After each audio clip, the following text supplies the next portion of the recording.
Hey, I'm gonna get my links that in posted. mind. Yeah, Go hey, for it, dude. forget I asked.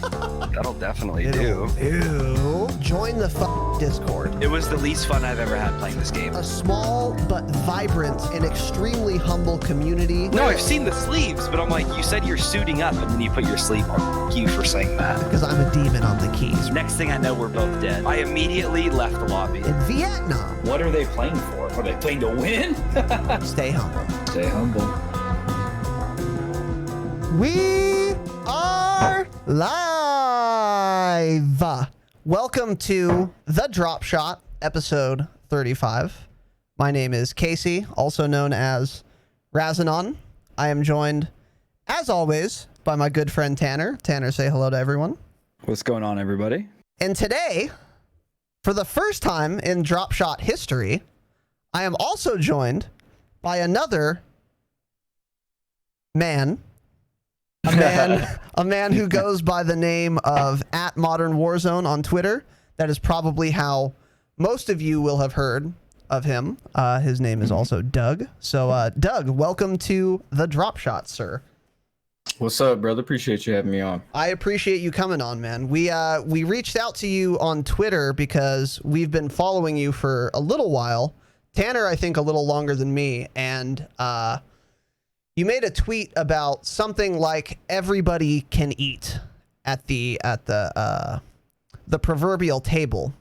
So then I shot my shot, as it were, and I was like, hell yeah, dude, we talk about you on the podcast. And then in your infinite graciousness, you asked if we would want you on, and we said absolutely we would want you on. So here we are. So I do appreciate you coming on. You said you had a couple links for us. I've got some of your information on the stream. I'm plugging your Twitter and your website. And then for those of you listening or who are here live in chat, you can type !Doug, and that will link to his Twitter, his Twitch, and his website. And if you go to his website, that also has the links to like everything he's got going on. And then we can of course plug those again at the end of the podcast. But if there was anything you wanted me to highlight in specific. I did tweet out right before I got on cam with you guys that there is a special announcement coming tonight about something that Modern Warzone's working on with a couple of other big partners in the elite community. So we're trying to make moves. Okay, for sure. Okay. Is this something we talked about earlier? Yes. Okay, right on. So we've got that written down. I'm very excited. I'm sure the community is excited to hear that as well. But I guess we'll kind of start here for the few people who may be listening who do not know who you are and why you have risen to fame or notoriety or infamy. Who are you? What do you do? What do you call yourself? What do I call myself? So I call myself Doug. Fox Live gamer tag that me and my buddies figured out a couple months ago. We were just doing dumb shit. What do? I consider myself as somebody who's trying to work towards becoming a hub of information for Call of Duty and hopefully branch out into other gaming news as well as I get more sources and just try to get the news out to people first without all the condensed press bullshit that you have to deal with on a regular basis.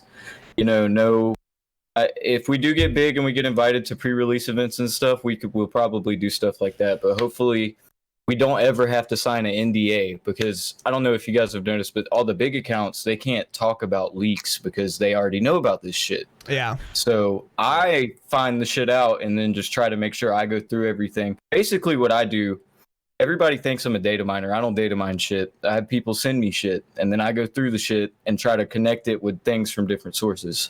I just analyze data. That's all I do. And try to make sure that anything that I report on is credible, but you're always going to make mistakes. Trying to learn as we go. Yeah, of course. And like in your, I read your second most recent article, I think it is, about the dam breaking, the leaks you suspected might be the case with a certain individual. And you made it very clear in that article that you were like, this is confirmed, but this other thing is not confirmed. Like, we're looking Yes. into it. So I think you do a good job delineating what is almost certainly going to be the case and what is just like speculation. So I think that was a fair summary. That was a big problem when I first started because I didn't delineate like that, and a lot of people took issues with the way that I presented my information. So I've tried to adjust as I've gone, and I try to, because people in the beginning, whenever I had a source and I'm just this random fucking guy on Reddit, you know, I understand people not trusting me at the time. But as I went on and went on, I had probably like 6 or 7 credible leaks, and then something happened to where people denied my credibility. So, and it was all because something that I posted was speculation, and I clearly labeled it as speculation. But you have to do it like, it's almost like you can't tell people. You got to smack the shit out of them and say, hey, this is not a fact. Like, this is something that could happen, but, you know, it's very, like, sometimes we like to talk about the stuff that's being reaching, you know, like Urzikstan. Urzikstan has nothing huge that I can tell you about, but if that shit doesn't become a map, somebody slapped the shit out of me. It's going to be a map. That's a bold prediction. So I mean, I posted on Twitter that if I was wrong about, and on Reddit, that if I was wrong about the date, and my wife told me I was a fucking idiot for doing it, that I would dress in a clown costume and dance in front of everyone. And make a video for it. Like, I put my fucking money where my mouth was, and everybody was like, clown mask emoji, you know, whatever. Nobody still believed me. So. They all thought I'd just delete my account. Yeah, well, I don't see you doing that. I think you would live up to that end of the bargain. So make sure, for those of you listening, clip that. And if we don't see Urzikstan, we can at least see Doug in a clown outfit dancing on camera. So keep those things in mind. I did say you could slap the shit out of me, so I'll get my wife doing something. Okay, all right, for sure. So one thing I found very interesting about you is that your Twitter handle, which is it fair to say that most of your following and your reach is through your Twitter? At this point, yes, but the Reddit still pushes over 500,000 visits a month. So, okay. Personally, though, for personal things like my personal growth, yes, Twitter. Got it. Okay.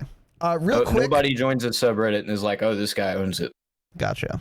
Real quick, your webcam is frozen, Doug. Yeah, it says I'm not called in. I'm calling back. I was going to ask you about that. Yeah, you're good. It's just, let me know if you're able to call back. I know I'm cute and all, but I mean, I could just talk to you.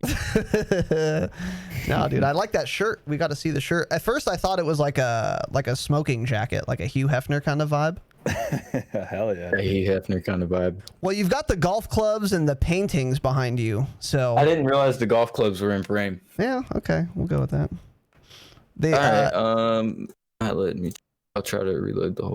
Yeah, just try and reload it and see. That's weird. I wonder if I should reload as well. Sorry, Twitch chat, we're experiencing a few technical difficulties. I think we'll have them back here in a second. And then, Doug, just make sure you mute in Grid Fam again, please. Yeah, I'm back. All right, cool. Yeah, we're good. So, okay. So, bearing that in mind, you created your Twitter in February of this year, which is like 4 months ago. And you already have, I don't know if you've hit 30,000 Twitter followers yet. You weren't at 30,000 when I checked an hour ago, but you could be now. So because you've been growing so quickly. So we're at 30.4 now. 30.4. Okay, there you go. That's exactly my point. So is February when you started your whole journey in this avenue, or is that merely when you just created that particular Twitter account? It was it was either early February or it was late January whenever all this started. And that all started with the subreddit. I only made the Twitter because of very strange circumstances. The guy that was in our subreddit basically hijacked my community and made a Discord before I could make a Discord and a live chat with 800 people while we were only at 1,000 at the time. So by the time I shared my Discord link for the official Discord, he already had 1,000 people in his Discord. So, and he had a Twitter, and the reason his Discord continued to grow from there is because his Twitter. And then I was like talking to my mods, I was like, I'll just go make a Twitter. I mean, I used to do Twitter locally and had a pretty good following, like back when Twitter was first a thing. But that was for me personally. I never thought that a Call of Duty gaming Twitter would do as well as it's doing. Do as well as it's done, yeah. Are you muted in Grid Fam? Yes. I think I'm hearing an echo. Are you hearing that too, Tanner? Mute. I think I muted face cams. That's what I did. I'm muted now. Okay, cool. Sorry about that. So that's interesting. So when did that whole that Discord thing start? When was this? That was probably it was a week and a half after we had started, I believe. TGR had said that this first date was going to be the day that we were going to get Warzone, and the fucking subreddit was hype. We only had 1,000 members, but we had 8,000 people in there. So wow, that type hype. Okay, I see. So you had some sort of following before the Twitter account was created, but yes. Regardless, that's still impressive. I mean, 30,000 Twitter followers is a metric fuck ton, especially compared to Tanner and I. We did a little comparison between me and you, me and Tanner and you, and we're about 160,000th. But that is interesting. All right. That is very okay, interesting. we're gonna help you get there. He had exactly 27,000. I'm not kidding. Like 3 days ago. Yeah. 3 days ago, he had 27,000. It's been popping off lately, and it's been nice because the beginning was really, really slow. Yep. Okay. Really, really slow. And once you get to a point, it just keeps going, right? Yeah, it's like you catch a fucking wave, and you better have your surfboard ready, or you're gonna miss it.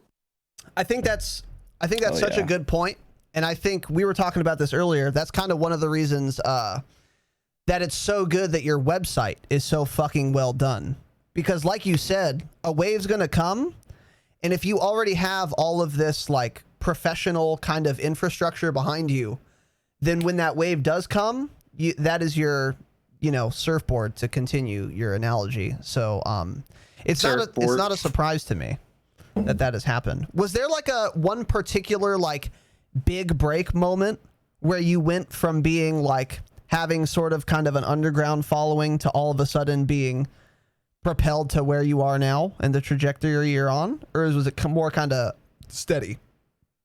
Warzone release date. Warzone release date. When I was proved right. It took a lot for me not to just publicly just go tell everybody to suck my nuts. Who said that I was a liar. Yeah. Ooh. That's absolutely what I would have done. So did you did you start this Reddit for Warzone before Warzone came out because you knew it was coming, or did you start it pretty much at release? I started before it came out by like a month and a half. Wow. Okay. Wow. It's a really funny story how I wouldn't be here if it weren't for Activision. Tell us more, if you can. They DMCA'd my personal Twitter. Whoa. That's how all this started.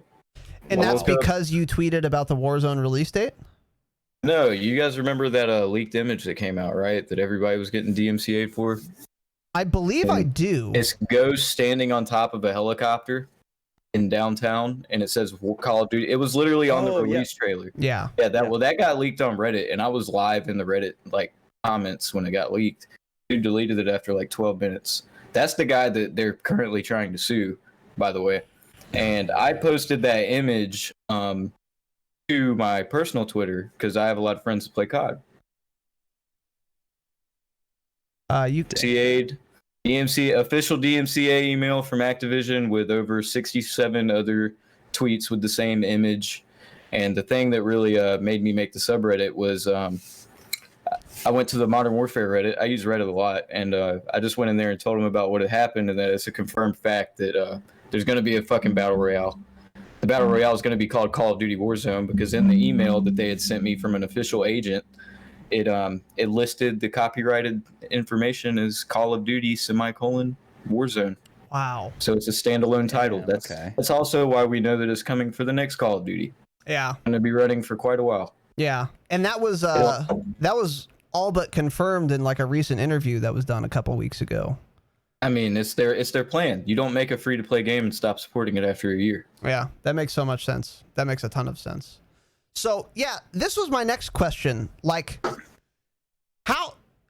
I feel like you alone get a lot of leaks before anyone else, or at least you publicize them before anyone else. And I know you were saying that you're not like a data miner, you're not balls deep in the files, procuring this yourself. So would you say more of your leaks come from you scouring the internet and finding things and putting it together? Or do you have like this network of people who are like moles, maybe some insiders into some of these companies that come to you and then you deliver that information? I currently have like 3 sources that can give me reliable information that are either from people that are connected or they themselves are connected. The guy, my original source, who just randomly hit me up while I was in my living room and started the whole thing with sources. I haven't heard from me and him talk sometimes, but he hasn't gotten anything fresh for me in a while.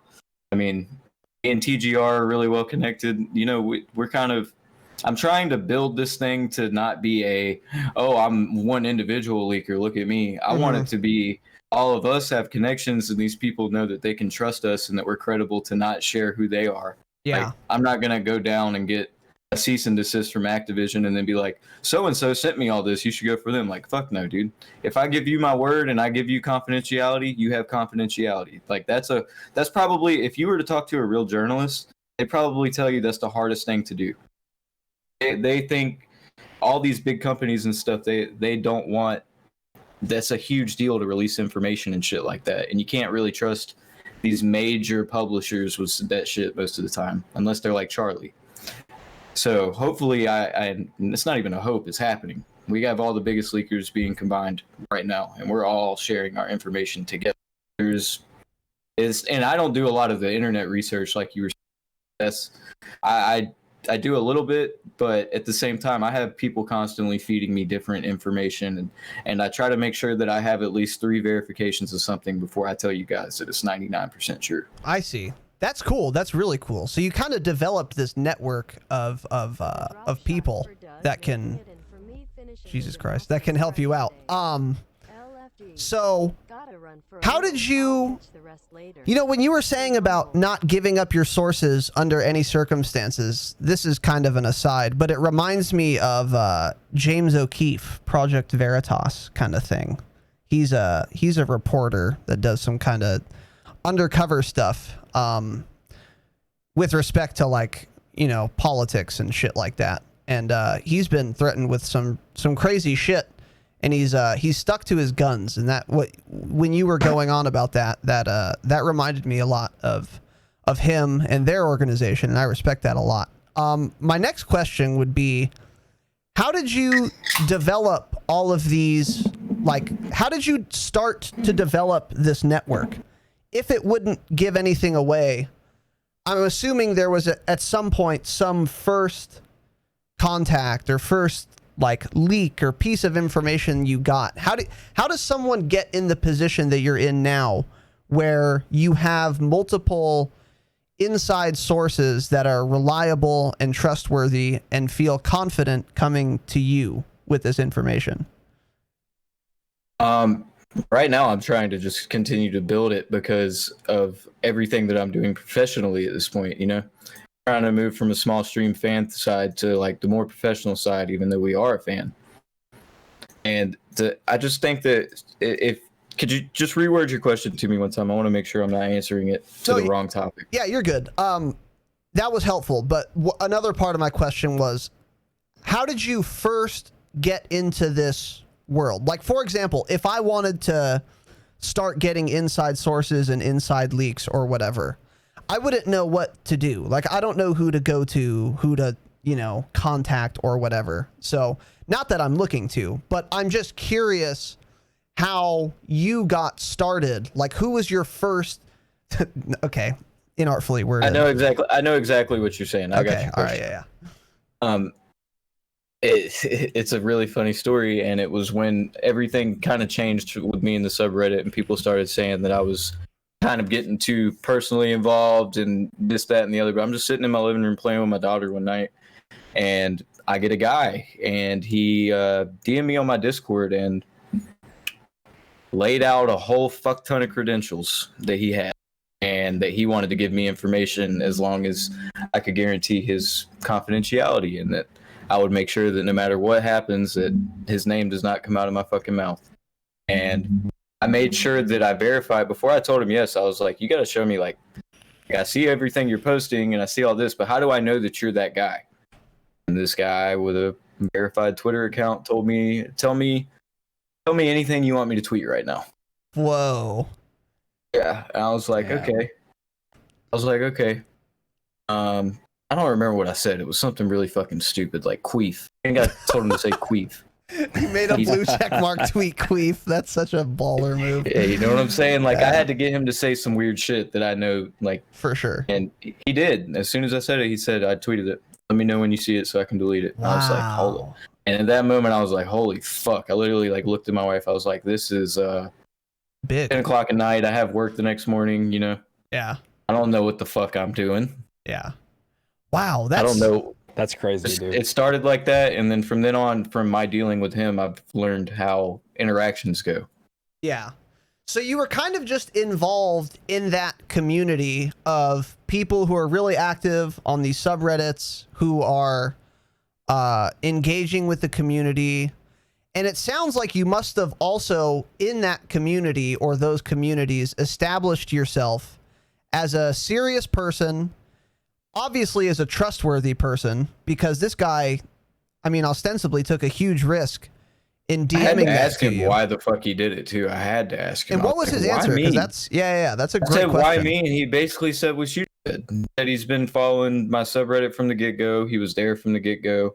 He's seen the way I interact with people, and I seem like a really genuine guy. And I was like, you're fucking kidding me, right, dude? Your job is on the line. And he was like, I've always been a good judge of character. And I was like, all right, well, don't suck me off too hard. I'm just some fucking dude named Doug. Come on, man. Yeah. Well, he could have told anybody. He could have definitely let TGR know something like that. Like, there's other leakers that are out there that have been known to not snitch.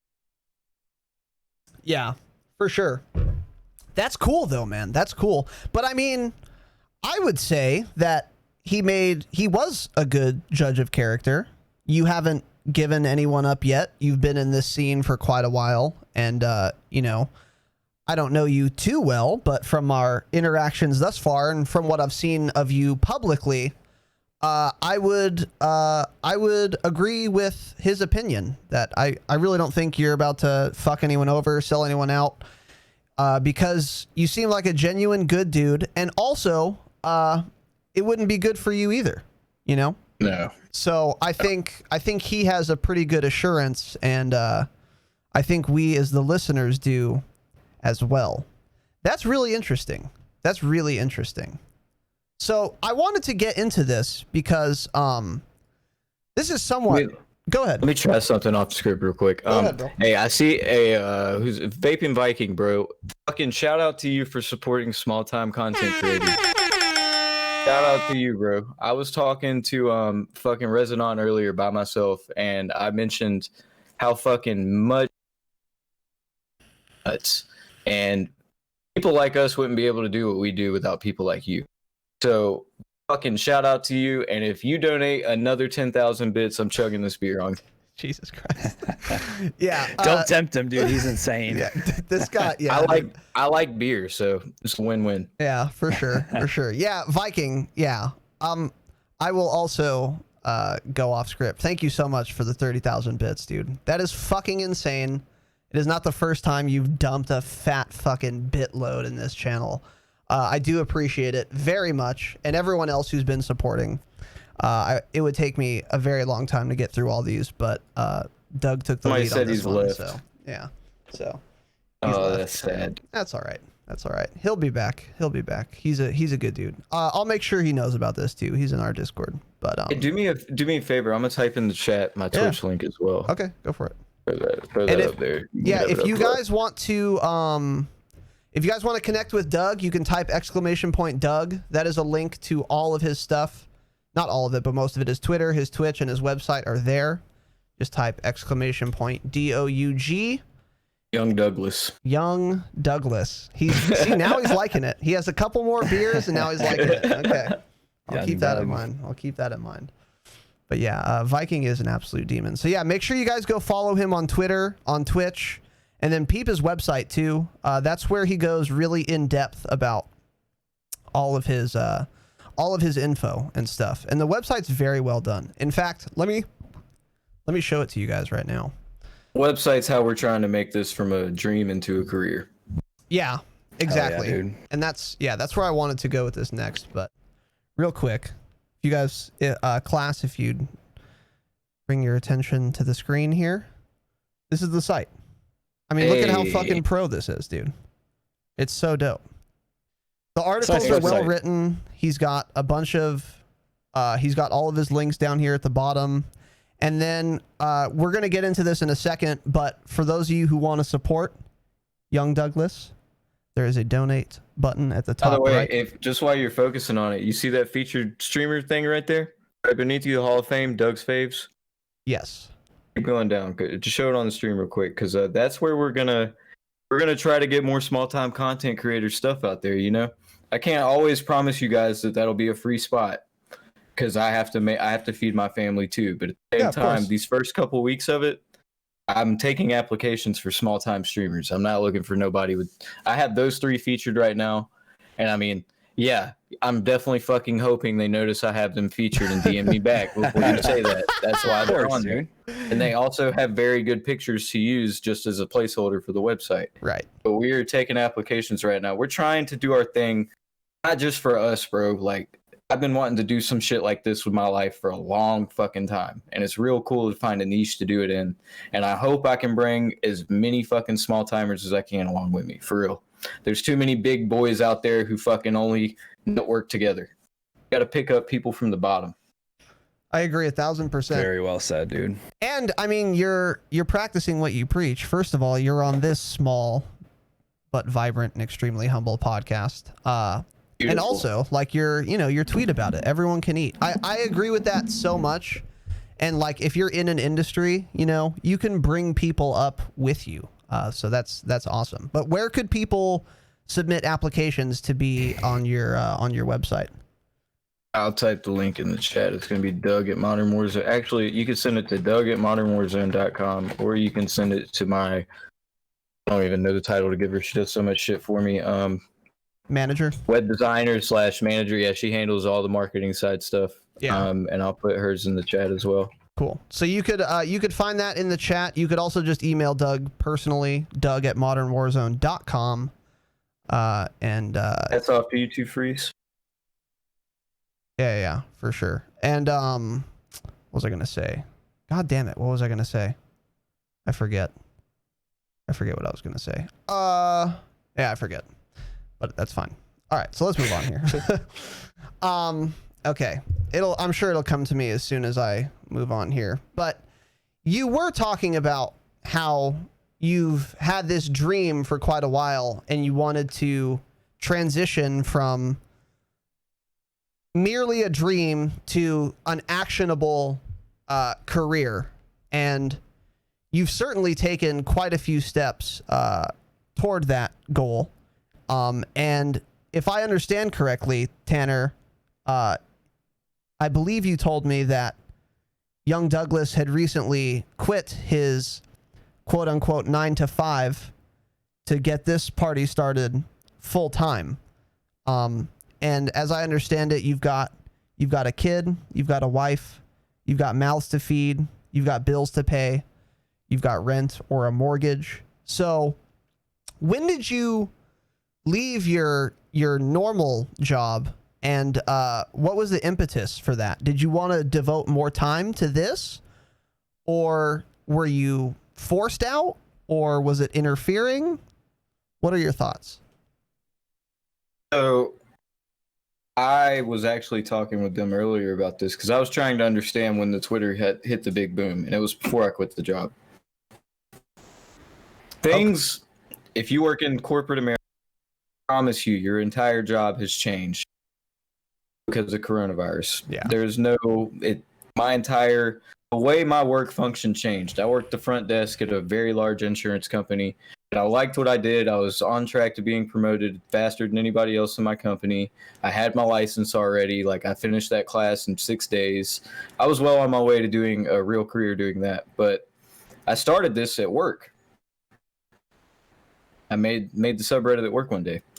And then eventually, with coronavirus and everything, we were doing work from home stuff for a little while, but then they started making us go back into work, and then they started getting much more strict, and then I had to take everybody who came to the building's temperature, and then I was putting myself at risk all the time, and I have a fucking baby. Yeah. Like, there was just so many different things that were coming that were just changing about the job that I did at the time. And it was nothing against my boss is one of the most, I will never forget him, and he helped me more than anybody ever. He picked me up out of a deep, dark place in my life where I didn't think I was worth shit, and he gave me an opportunity to grow and build a career. But facts came to facts, and it wasn't the right path for me anymore. It wouldn't let me, he knew I was on Reddit all the time. I was warned about that multiple times, even though I finished all my work still. I mean, I get it. You're paying me to work. Yeah. Don't be on the internet doing shit. I get that. And then I started getting in trouble for being on my phone. And as you can see, like, shit doesn't stop in the Call of Duty world. That shit never stops. I can't say I'm at work and then miss a leak by 4 hours. Yeah. That's just what it came to that. You know what I said earlier about riding the surfboard? Make sure you have the surfboard ready when the wave comes. Yeah. Well, Yeah. I didn't have the surfboard ready and the wave came. And my wife pushed me to do it. So your wife was supportive. That's awesome, dude. Your wife Yeah. pushed you. Wow. Yeah, my wife's the only reason I'm allowed to do this right now. I mean, we spent money as soon as we got done. I've spent probably over $2,600. We got to get licenses and stuff still. There's a lot that goes into doing what I'm doing right now, but at the same time, in the beginning of the subreddit, I was putting so much time into it and becoming so emotionally invested that my wife didn't agree. And I let her know that, like, I had put my time and effort and built this community, and, like, I really, really had a passion for what I was doing, and that it put a strain on us, but she's glad that we worked through that, and I'm glad that we worked through that, and it all came out to be to where it was either work with the unjust conditions, not really unjust, that's a terrible way to word it, just to work with the conditions I was under at the moment, because my job was already on the line, and my office morale, people around me were starting to think I was slacking and stuff, so it was either try to deal with that and recoup, or come work at home all the time. So you were kind of forced to, like, pick one or the other. Yeah, I literally got put into an ultimatum. My boss didn't realize it was an ultimatum because he had no idea about what I was doing. Yeah. But I just walked up there the next day. I think we just had the website go live last week. I mean, we're still not seeing a lot of revenue come in, but we're seeing the numbers fly. So it's definitely something that's people continue, and we had a fuck ton of support, so don't get me wrong. We still have a fuck ton of support. People that tell me that I inspire them to do what they did and all that. And I never dreamed of any of this happening. And I always said, I just said earlier that I always wanted this to be a type of career for me, but never dreamed that it would be a real thing. I wasn't pursuing it when I first made the subreddit, but it started to dawn on me, and I knew this. A marketing designer, I knew her since I was a kid, and I showed her what I was doing, and she just was like, why the fuck have you not made a website? And I was like, should I? She was like, yes, today. And I asked her if she thought that this could feasibly make enough money to work, and her response was yes. And I quit the same day. Wow. Yeah, so it sounds like you had a pretty good support system, at least definitely on the personal at-home front. That certainly makes it more palatable of a decision to make. And I'm sure you can say now that you're glad you did, because this was only, what, 2-3 weeks ago? This was very recent.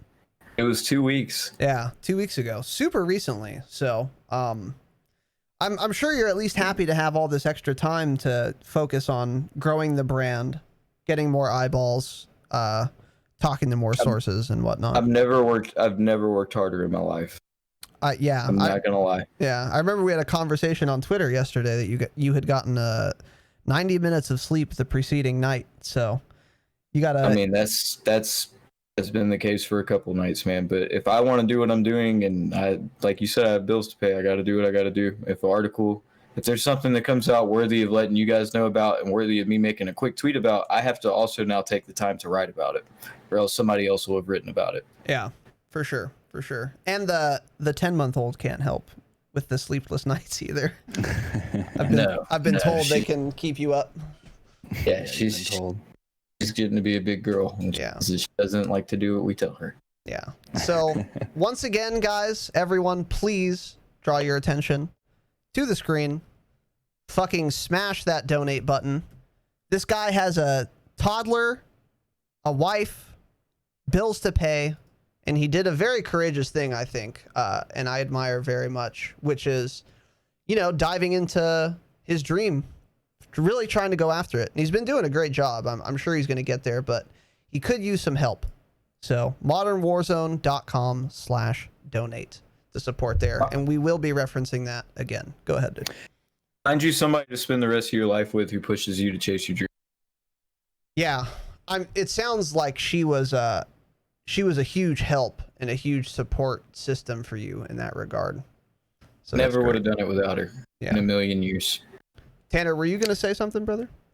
I was just going to say that doesn't always happen. He's lucky to have her around, that somebody that'll push him like that. That's fantastic. But what I was going to say is, Razanon's kind of been saying the same thing since we started. We want to eventually quit our jobs. We want to get into this. So he's at that point where he was able to. So if you guys could support him now more than ever, that would be fantastic for us, fantastic for him. He really deserves it, because that takes a lot to do that, to quit your stable job when you have money coming in to do something that you've been wanting to do for a while. So, and there's stakes, dude. There's stakes. Like, Huge. Like I said, I'm a child. I live in my parents' house. I don't pay rent. I have a couple bills, but I'd be fine for quite a while. But this man has a kid, a wife, other bills to pay. So super brave. He could use the support. But I have no doubt that it's going to go well for you, for sure, based on everything I've seen thus far. So appreciate it, brother. Yeah. I'm starting to really believe more myself. Shit's kind of wild. Dude, what's going on lately. And listen, by the way, I'm sure I'm not the only person who's told you that. Am I right? Yeah. So people, your leaker saw something in you. The public are seeing things in you. You should, not that you don't trust them. I think you do, but I just want to throw in my 2 cents there. What have you been enjoying the most so far since you started taking this seriously and considering it your prospective career? I mean, I love, this probably isn't so much on the career side because growing on Twitch is very hard, but I love streaming. And you guys come by my streams sometimes. I can think it's pretty obvious that I enjoy doing it. Yeah. Tanner's I always love to interact with chat and just, you can do that with the community kind of, but like when you're managing a big Twitter or like a big Reddit or a big website, you got to be very careful about the way you interact and stuff. When I get on stuff like this with you guys, I can be myself for once. Yeah, for sure. It's a lot more long form. It's totally different also. And it's just that live, and they're seeing your face. They're seeing your intonations. They're hearing the tone of your voice. It's definitely its own kind of thing. Go ahead, Tanner. What were you going to say?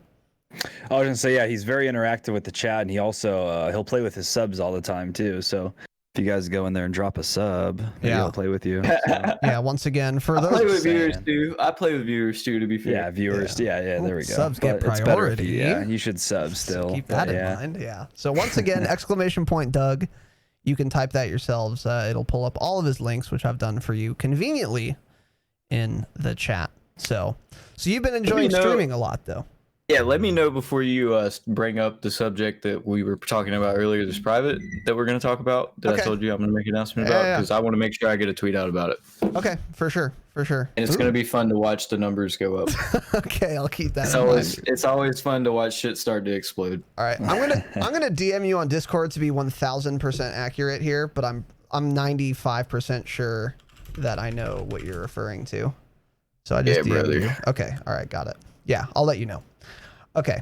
All right. So cool. So, that's interesting. What have you enjoyed the least about this avenue and this path? I think I might know what you're about to say, but the floor is yours.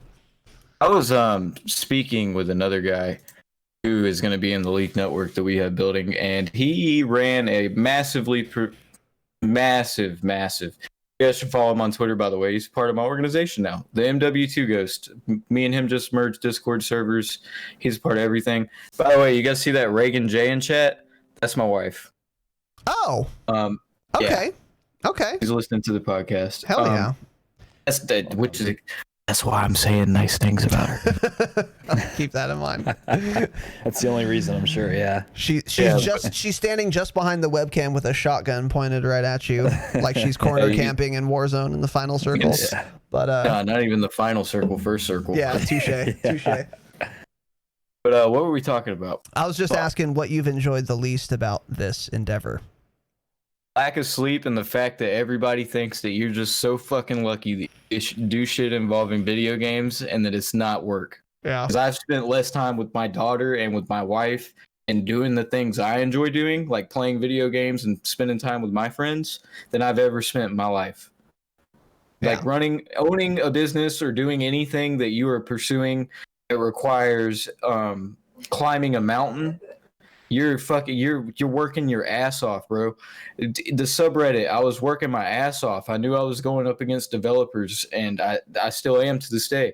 And now I'm still censored all over Reddit. If you go, okay, to prove this point, I posted about this on Twitter earlier. I've had 15 people post my articles about the release date of Season 4 on all the COD subreddits. Every single one has been deleted because it mentions Modern Warzone. Every single one. The only mention of Modern Warzone and any of those subreddits is in the comments, and it'll be gone within 8 hours. And they went, and there's posts on there that are upvoted right now and that are starting to hit the rising section with the MW2 Ghost, my partner, and they have the same shit that I'm saying in my quote tweet, but they'll let that stay. So they fucking hate me, dude. But when you work like this and you're going up against people who have been running the official COD subreddits for 8 years, and you're going up against Charlie Intel and Dexerto, like, not saying they're my enemies, but I have to fucking bust my ass to even think about getting the type of exposure that they get. Think about it. To get 30,000 followers on Twitter and gain 20,000 this month, I'm probably averaging 4 hours of sleep a night. Like, I've lost more sleep than anything. It's a fuck ton of work, and people are never going to understand and appreciate it unless they know you in person. Because my friends will tell you, I left my house at 1 a.m. to go see my buddy for the first time in a month. Wow. That's how it is. Yeah, for sure. Well, hopefully, to humanize you a little bit, this little podcast / interview will help. I think people can see your true character through something like this, and your stream, of course. So I would encourage you to keep promoting that stream, which you've been doing. But hard though. It's hard when you go look at tweet activity. Nobody gives a fuck when a news guy talks about his Twitch stream. Most people tell me to fuck off and post the news. I was kind of saying that earlier. It's interesting. Some of these YouTubers, they have well over 1 million subs. And then you go to their Twitch channel and they're only hanging around like 100 subs, which is a lot of subs. But for somebody that large on YouTube, it's interesting to see how it works across platforms where they'll be huge on one platform and have almost no following on the other. But they typically don't do well at all on Twitter either. If you notice, they'll have millions of subs and a very subpar Twitter following. Yeah, exactly. Yep. Yeah, it's very interesting how that works. But you've already you've gotten off to a good start on Twitch. I've noticed every time I've been by, half the time you're already at 40 plus viewers, so you're off to a great start. I wish. We're averaging 19.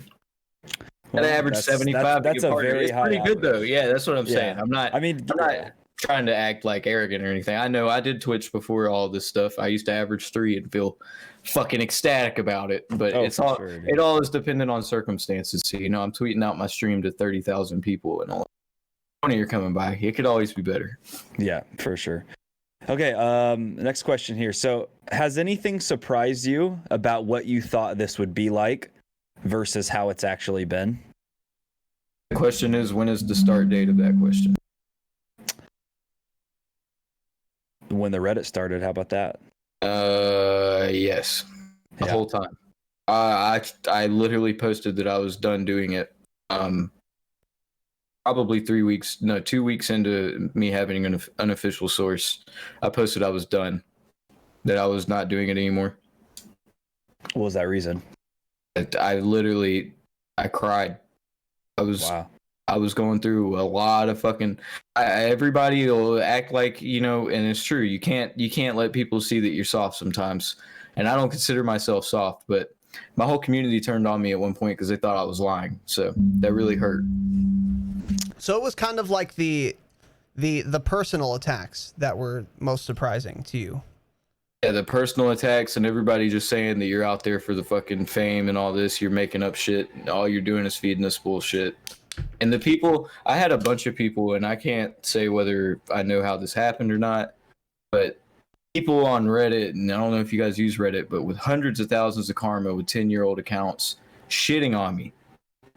Like saying that, for example, I had a guy come through and I had to ban him. He was my first ban from the subreddit. And when I banned him, after I went through his comment history and the past 30 threads he was in was nothing but shit talking me and basically calling me a piece of shit, like harassment. So I banned him and I sent him a message and I was like, I'm sorry this subreddit couldn't be what you wanted it to be, and I'm sorry you weren't happy with me as a mod or a owner, but I hope you enjoyed the official Call of Duty subreddit when it opens. Delete all your stuff off subreddit. So he went back through and he edited every single comment he ever had to include a fake post of the way I banned him, and said that I called him a piece of shit and told him to take my fucking name out of his mouth and other very bad things that people believed that I said. And at the time, I was so new to being a Reddit mod that I didn't know how to post pictures and like stuff like that. Because to post a picture on a comment in Reddit, you have to post an Imgur link or something like that. And I just was at work, so I didn't really have the time. And then I try to, with the internet, when you feed the trolls, they get bigger. So I would always try to disprove myself or try to disprove the bullshit and try to apologize for any mistake I made. That doesn't work on every platform. Sometimes just don't fucking apologize. I agree with that 1000%. And it depends. I think you kind of have to be, I mean, I've been on the internet for a long time. And these guys are talking about my fucking driver. You want driver? Doug's getting his driver for the. It's a rocket balls that I got for like fucking $5. He lives in the state of Georgia, home of the Masters. He told me. I'm not a golfer myself, but the irons are all ping I2s from the 80s. Yeah. So one of my old bosses gave them to me for the free. Damn. Ooh, nice. Very nice. Yep. I was playing with some Walmart clubs. Yeah, if I knew anything about golf you. clubs, I would weigh in on that, but I have no idea what any of that means. Just a fucking stick that you hit a ball with. Yeah. I suck with all of them. Yeah. Dude, golf is hard. Tanner, you went golfing recently, didn't you? Or you watched people golf? So I went golfing, but really I just drove the golf cart around for the boys. That's fun took a too, few dude. swings, drank some beer, smoked a cigar. So yeah, you smoked some beers and drank some weed. Yeah. Yeah. Well, yeah. Exactly. Doug's a little more drunk than we thought. Hammered, bro. I was like, what was I gonna say? Yeah, my experience with like trolls and that kind of shit is like, you literally just have to ignore them. All they want is attention. They want you to apologize. They want you to yell at them. They want you to quote them. They want you to respond to them. They're 98% of the time looking for attention. Sometimes people will be negative because they genuinely are looking to like constructively criticize, and maybe they're not doing it the right way. But it's pretty clear in my view, when someone is trying to be constructive and helpful, but they've worded their criticism poorly, versus when someone's just trying to get a response from you, just a rise out of you. So I agree with the conclusion you came to, which is like, dude, these people, don't fucking apologize to these people that are pretending to be mad about something. They're just trying to like piss people off. So. Yeah, all the professionals that I deal with tell me the same shit. They say I need to shut the fuck up sometimes. Yeah. Be a bit more professional. a little difficult. For sure. Yeah. Oh yeah. It's hard, especially when they're going after you personally and shit. You know, it gets tough, but you'll get through it. I believe in you. So this is okay. We're not there yet. So this is gonna sound like we're getting there, Doug. We're not getting there yet. This is Okay, just that's fine. step one. So you've made some tweets about starting this super organization of leakers, as I would call it, and you've referenced it a bit during this pod, and it includes some really notable names. I think the Gaming Revolution is probably the most recognizable of the super organization, but can you tell us more about how this happened and what exactly it will consist of, what the purpose of it is, etc.? And do you have a name for it, by the way? We're still working on that. Okay. All these other people in it have different opinions than what I have, so Yeah. I'm trying to make sure that I let everybody get a little bit of the say-so in how we name the pie. Yeah, for sure. For sure. But yeah, we have TGR, Dynamite. You cut Anybody out else? You cut out a little bit there. Can you repeat those names? Sorry. We have me, TGR, DK Dynamite, the MW2 goes so far. Okay. Clearly- So far, are you looking for others? Not at the moment, but at the same time, there are other people in the league community that are huge. Okay. They're always welcome. Okay. Like I said, everybody can eat. Yeah, for sure. Okay. The more we are together, the harder we are to take down. Very true. That's very I like true. that. Little They could leaker single guild. us out one by one and slowly end all the leaks. Yeah. Together, have fun. So the organization is, at least partially, it's centered around this new Discord you've created. Feel free to leave a link to that in the chat as well. And I can put all of these links, of course, in the show notes for the listeners, because we get quite a few more listeners after the fact than we do live. But so I think, is there like a particular subreddit for this organization? I would assume there isn't, but do you plan on making one once you come up with a name for the organization? Hoping I can convince them to have it to involve Modern Warzone somehow. 'Cause Okay. there's Because it's so already many fucking- established.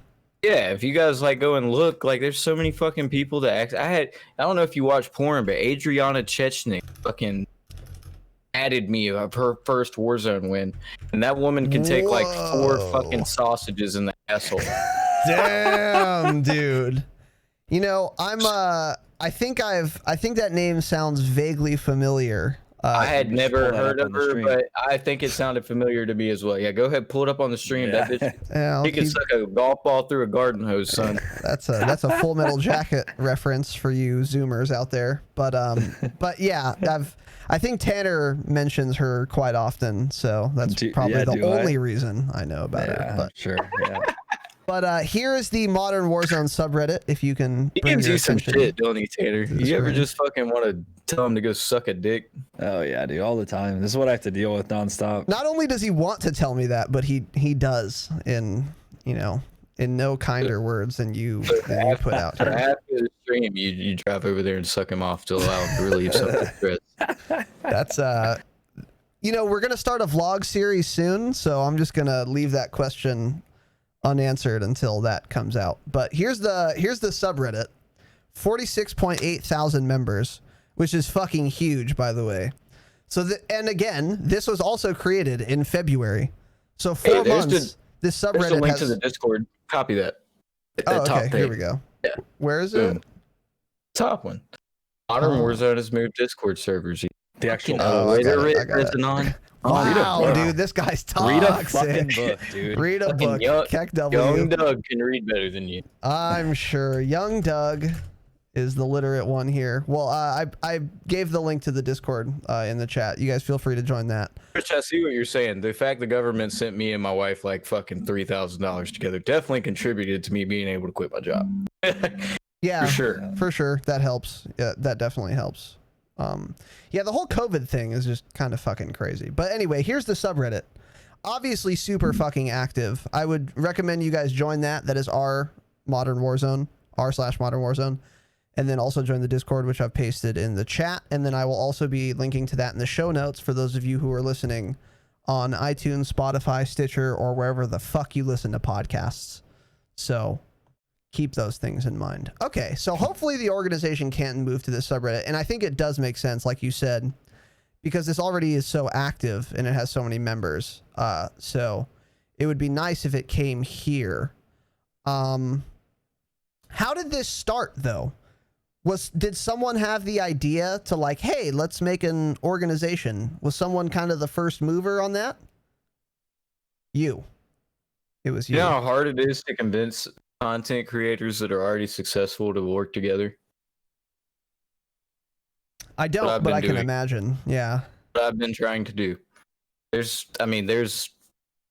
You got to understand, it's not necessarily their fault as the content creators, because the bigger you get, the more fucking shit you have to sort through. Like, yeah, I got you guys, and I saw that you guys were serious people, but at the same time, when I posted my Twitter analytics earlier today, just the past 6 days, I've had 1,300 mentions. Like, I try to connect as much as I can, but it's very easy to miss stuff.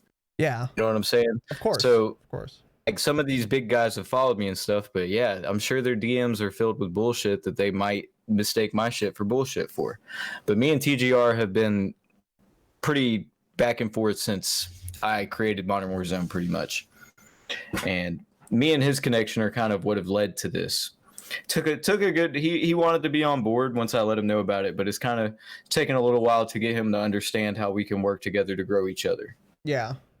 But that's really all it is. All of us can mutually benefit each other. I just had to understand a way and speak with my marketing person about how we could mutually benefit each other to where nobody's getting too much and the other person's getting all the gain. Like like I said, I want everybody to eat. Just got to be able to convince everybody that we can all eat at the same table. We don't have to fucking sit at the kiddie table while we're waiting to get to the big boy table. We can all go straight to the big boy table. For sure. So what like specifically, what is going to change once this organization is kind of set up? All right, so is there going to be like a big community pool full of leaks? And then you guys are going to kind of split them up that way? Okay. I see. And also, what you don't understand, and I just tweeted out the podcast, by the way, so watch these numbers fly. It's always fun. All right, dude, I'll keep that in mind. But we're still figuring it out, but all together, and there are so many fucking ideas that we all bounced off each other of content. Like, it's going to be a plethora of content. We just have to find a way to organize a team to help us do said content. Because all of us as creators agreed that there is not enough fucking time in a day to do the amount of work that we all try to do. Like, I've been trying to Twitch stream 4 hours a day while also doing leaks the rest of the day, while also doing Twitter, Discord, this, that, and that. There's just only so much you can do as one person. But together, with us as the conglomerates, like the main people, if we share our information and then divulge it correctly, make sure that we are, what's the fucking word, whenever you're like a manager and you get somebody to do something for you, like delegate. Yes, as long as we word. delegate the work out properly, we can get all this shit out fast. You saw my article yesterday about season 4 and that we found the date. I got that article out with a video on it 10 minutes after we found out. Because me, TGR, and the other guys were all together while we were talking about it. And the thing is that I told you guys I try to get 1, 2, 3, 4, as many credible people as I can to verify information before we post it. But guess what? There's fucking about to be 4 to 5 of us who are getting it from different sources. Everything can be verified real time now. Like, it's going to be like this. The info is going to be popping the fuck out. That's a smart idea. And that actually makes a lot of sense. And also, if you guys are also able to like pool your resources such that you can, I don't know if you've been thinking of this or not, but maybe hiring some people, some teams to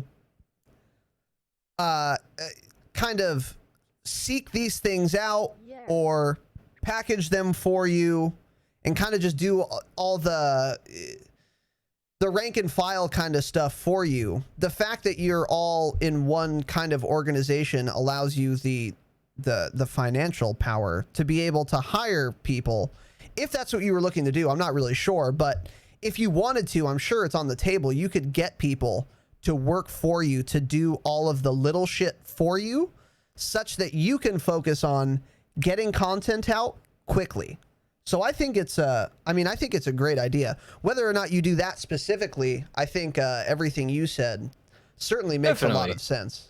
Definitely you're thinking about what you're thinking about. And I have people that have offered their work for free, and I appreciate the fuck out of you. Like, I've shouted out so many of the graphic designers that have sent me stuff, and I try to use your stuff as much as I can. But you are right. Like, to be a website like Dexerto or Charlie Intel or one of the big guys, you have to fucking delegate your work. There's absolutely no way to do what I do by myself and get you guys what you need fast. I had so many people bitch at me about saying that I was going to get this damn info and video and article posted. Well, guess fucking what? It takes me forever to make a YouTube video. I suck dick at editing. It doesn't mean I'm not trying. Yeah. I'm trying to get you what you want. But now that we are all coming together and we start to make some money together and we start to become your news source, we can definitely start to be able to get people to delegate to. 100%. An editing team, a marketing team, a campaign team, a leak team, people to get us fucking going, to a team that finds verifiable sources for us. Like, there are so many different avenues this can go from here. Whereas all these people that I've tried to bring together now, without them being together, it's a lot of fucking work to do all that and figure it out as yourself. I don't give a fuck if you have 2 million followers on YouTube. None of us knew what we were doing when we got popular. Yeah. That makes so much sense, dude. And I didn't even think about that angle too, but like, you know, you get a leak and you have a fucking team or even 1 or 2 people that like are really good video editors. You can say, boom, hey, Dickhead McGee, here's the fucking leak. Here's the information, make a video. And then in 30 minutes, it's on YouTube.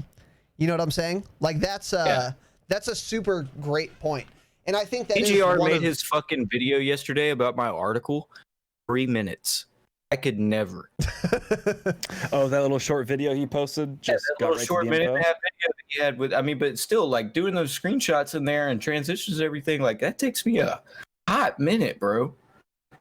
Yeah. And he did it in 3 minutes. And I was like, holy shit, bro, that's fast. He was like, yeah, I could throw out bangers in 2 minutes if I wanted to. I wasn't even going fast. I was like, this is why. If you want to be successful in life, you have to figure out what you're not good at, and you have to find people who are good at that to help you with that. Yeah, for sure. 1000%. That makes so much sense. I didn't even think about all those angles, but I'm sure there are also other things that I'm not even thinking about now that coalescing with your fellow leak community could help you with, for sure. And even if it's just to kind of bounce ideas or speculation and shit off each other, I think that's such a good idea, dude. Anything. When you work together, you'll always be stronger than you will alone. 1000%. So we're gonna ask you one more, or talk a little bit about one more thing, and then we're ready for the announcement after that. And then after that, we were hoping. We already got some viewer questions we wanted to run by you. So if you would be cool with taking a couple of those, but I just wanted... If you fucking take me to dinner first, you prick. Okay, well, flights to Georgia are probably pretty cheap right now, given the global pandemic. So I'll happily fly out to your state. I'll drive a golf cart to wherever you are, and then we can get that done. But if you wanted to make a tweet that you're, I don't know, it was a dumb joke. In like 4 days, bro. They go 15 miles an hour. All right. Razano's sus in the chat for that. It was a dumb joke. I don't make. Not all my jokes are excellent. Only 95%. Okay. But I was gonna say, if you wanted to tweet that you're gonna be making an announcement live, then now was probably the time to do that, because it'll be. It's too late. I said coming soon, but I'll do another one. Oh, okay. No, you're good. Nah, fuck them. They want the news. They can listen to the announcement, and they should be happy. They should be very happy. They shouldn't. A lot of people, you guys said, there's a lot of trolls and stuff. And one of my most one of the things the haters love to say to me the most is that this guy steals all his leaks from TGR. No, the fuck I don't. Me and TGR, I've given TGR info before. We share everything. Yes, he's a veteran. Yes, he gets more than I do. And yes, he's the reason I got big, but that doesn't mean that I fucking just take his info. Period. And those people don't even know you two are friends, too. Yeah. It's like so ignorant. It really is. Yeah. They're like, oh, sound like TGR. Like, dude, stop being a dick. Guy gives you all the info that you could ever want. Like, come on, man. Yeah. And TGR really doesn't make as much money as most people would think. Like, the dude really works his ass off on YouTube all day. Hey, by the way, if you ever want to get big and you're thinking about making a YouTube, fuck YouTube. Go to Twitch. YouTube's a bitch. Yeah, it's hard. It's real hard hard to grow on on YouTube for sure. Yeah. It's hard everywhere though, honestly. But you're really making a lot of headway. Oversaturated. So yeah. Yeah. Yeah. Say Twitter's the easiest if you know how to beat some kind of catchy shit, or if you have the right niche. I was gonna say, And Instagram. Yeah. Well, Instagram if you're an attractive 20-something female. But I'm here for Tanner's stash. I commented on that earlier, Tanner. by the way, I'm still. If you ever bring me back, I'm gonna grow a mustache for you. If you want to give me the image, by the way, we can make that happen. Mute my mic. But it's up to you. Doug's shouting to his She wife. doesn't realize I'm shouting to her because she has headphones in. Oh, maybe she's listening to the stream. OnlyFans coming? Just tell her on stream. Hey Reagan, we need the picture, the Polaroids of the mustache that young Douglas had. And we can crop out the against terms of service portions of those images. So hopefully, but yeah, She's on it. she's on it. All right, cool. So while we wait I for used to that. have an emote in my Discord of the first picture I ever shared of my face, like to the internet, and Oh, yeah? all the dude did was he took a fucking Ew. yeah, it was literally just the emote in my mouth, and I had to ban that emote. I was like, "Fuck you guys, That's bro." that's a suspect emote for sure. Yeah. Yeah, Tanner was Myron you were Myron Tanner's stash. He's got the Because when I handlebars grow coming mine in. out long, when I grow mine out long, it goes down just like Tanner's, and then it naturally starts to go up. Yeah. Dude, Put some wax. Never been. That Put some fucking, wax in that shit. Yeah, I Yeah. can't do it. Once it starts touching my lip, I start freaking the fuck out. Yeah, I just trim around there. Give it a nice little trim. Yeah, well. Keep, I don't keep even the wipe- handlebars growing, you know? I don't even wipe my ass, so good luck trimming my mustache. This guy gets 30,000 Twitter followers and then he installs a fucking bidet and then flexes on all of us. I see you, Doug. I see you. All right, so the next thing I wanted to go over, because I think you deserve more praise for this than you have gotten. Season 4 was delayed. It was supposed to come out Wednesday, and it didn't. And it got delayed due to George Floyd, all the protests, the perhaps rioting, perhaps looting. And instead of sulking in that time, you decided to take some action, and then you got a hashtag trending, end COD racism. And you, in fact, put so much pressure on Activision that they released a fucking statement on their own Twitter, and they decided to actually make some change. Now, I talked about this last episode, and I made the point that were it not for you, they wouldn't have done a goddamn thing. Like, that statement they released would not have happened if it wasn't for you. I don't know. You don't think so? I think I contributed, and I think that's why there's articles on Forbes and shit talking about that hashtag without mentioning me. But by the time that I was talking about it on the Modern Warfare subreddit, there was a post that I showed in the tweet that I did. I made sure I got a bunch of pictures of people being outraged about it. That post had, I go on Reddit all the time, and you can gift people, like you can give them an award, and it pops up on the top of their tweet or their post or whatever. And that is what lets you know, if you see a post with a bunch of fucking awards, somebody's got some really good shit they're saying. This one had 54 when I saw it. I've never seen one like that, not on the front page of Reddit. That's crazy. That's a lot of awards. So big credit goes to the people of the subreddits of the official Call of Duty forums that I'm banned from. I'm not going to take that away from them because people commented on the Twitter and said that too. But you were right. I definitely used my platform. I fucking pushed as hard as I could. And I got a lot of fucking flack for it. I lost 1,400 followers that day. Especially a Georgian. If you're fucking racist and you follow me, unfucking follow me. I don't give a shit. Fucking love to hear that. Amen, brother. Amen. Yeah. So how did you? Because you were the first person to start this movement. How did you come up with the idea? Like, what was the impetus for making that tweet and making that hashtag? Played Call of Duty since COD 1. It's always been one of the like, that's one of the things that if you're our age, like you're 28, I'm 25. How old are you, Tanner? 28. Yeah. Like, we're all in that age group where we played Modern Warfare 2 and COD 4 in the golden age. Yeah. And we know what it was really like in those lobbies. We talk about it, and we always bring it up, and we say how it was like some of the best times ever in COD. Well, guess what? That was the most racist shit I've ever heard in my fucking life back then. Every single lobby. And I realized that this fucking been all these years, and it's the exact same shit. And when Call of Duty first came out, we were fucking bragging about it. We were like, oh yeah, I can't wait to get back to the old Call of Duty lobbies and talking shit to each other all the time. Like, and then the first game you go into, you see a guy with the N-word as his fucking name, and then you get to the end chat, and they're like, oh, GG's N-word, and you're like, bro, like, I'm 25 now. We're not 12-year-old kids. We're not 15. It's not cool. Like, back then in COD 4 and Modern Warfare and all that, I can kind of get it. I was talking to my wife about it earlier because the internet wasn't really a huge thing yet. Social media just got started popping, and you didn't really have a way to be anonymous ever. And then Xbox Live and PlayStation and all that started popping off, and then you could say whatever the fuck you wanted. Most of the most racist people you'll ever hear on the internet are 7 years to 12 years old. Yeah. Agreed. Exactly. They're just doing it for attention. They're just doing it for attention. Exactly. And I thought it was time that fucking Call of Duty took a stand against it because it's really not that fucking hard. And you might have some people bitch because they have legitimate names that are getting banned. But how fucking hard is it to put a 6-letter word and ban it?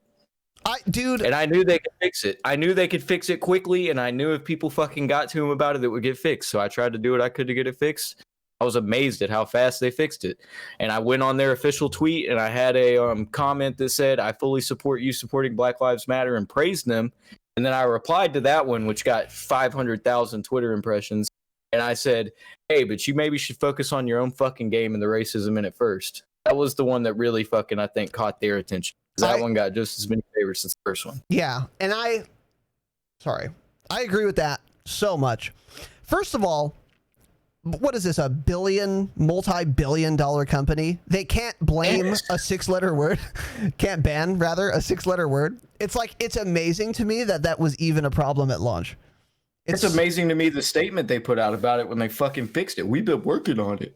Yeah. Oh, this guy that I posted a video of typed in the 6-letter word we're referring to and scrolled for 30 fucking seconds. Yeah, I saw that. It is not working on anything. I don't give a fuck what company you are. Infinity Ward devs, I've always applauded you, and I always will for the game products you made. But that is a bullshit Activision statement if I've ever read one. It's not a focus they give you on your fucking work agenda when you go to work in the morning. 1,000%. And it is now. Yeah. And that's why the talks are happening about Black Lives Matter. And that's why I fucking will tweet about the shit. Because little small shit like this is how you build the big shit changing. 100%. 100%. You got to start somewhere. And I mean, you're influential in this particular niche, which is the Call of Duty video game niche. So you use your platform in this niche to affect real change. And it fucking worked. I mean, it worked as best as it possibly could have. You got fucking Activision to tweet out a statement and say that they're going to do something about it. It remains to be seen how effective their remedies are going to be. But did you expect to get the results that you got? Not within 24 hours, but I knew after I saw those Reddit posts, they were going to have to fucking do something. Okay. Because, so you guys, we talked earlier about how I'm banned on all these subreddits. And They are very careful about what they censor, and they have a good mod team, but there was no way they could control it. Their entire front page was all about the racism. Yeah. You are a pussy. Put that fucking claw somewhere. Talked about me being young. Dude, Get okay. fucking Okay. shit on. Doug, listen. Vaping Viking, thank you for the 5 gifted subs. Thank you to everyone else as well. I will get to all of you, I promise. But the support has been insane, and I don't want to be interrupting every 10 seconds. Vaping Viking, you missed it earlier, bro. I said, actually, you can go back and listen to how much I gave you credit for helping. If you donate another fucking 10,000 biddies to this great podcast, I'm going to chug a beer for you. Yeah. Thank you, Doug. The reason, by the way, I was showing the White Claw is that the Vaping Viking, despite being he has a nebulous job title. We don't know what he does. We've speculated that he transports narcotics across state or federal lines. Bring them to me. Bring them here. So make sure Georgia's on your next stop. But he's an absolute baller, and he has told me that White Claws are very delicious. So in his honor, and because of all of his support, and because I respect his opinion, because he's obviously doing quite a few things right, I decided to go to the store and buy some White Claws, which is why That's acceptable. You gained my respect back. Yeah. Which is the You had no choice. the only reason I'm drinking a White Claw right now. So let's be Hey, clear. be honest though, it's pretty good. You got mango, right? Mango's not bad. I've tried that one. It's all right. It's all right. Mango's decent. Yeah. Look, See? I never said they Tell taste me like shit. if you go They're to the golf just course with someone, Tanner, and they fucking pull out a White Claw. I'm leaving. yeah. Thank you, Doug. Thank you. Well, Unless that's it's the fair. If Vaping you're on a Viking. if you're on a golf course, if you're hanging out in the backyard with your buddies, it's the summertime, it's 100 degrees, dude. Drink I may piss. bust one out. I don't give a fuck. I may bust it out. I'll talk shit to you though, but you can can. drink your own piss. If you I'm want. busting it out still. You can talk shit to me though. I'm still drinking it. There you doesn't go. even That's play what makes golf. you a real man. Tanner's just gonna be the chauffeur in the golf cart with his fucking White Claws in a cooler.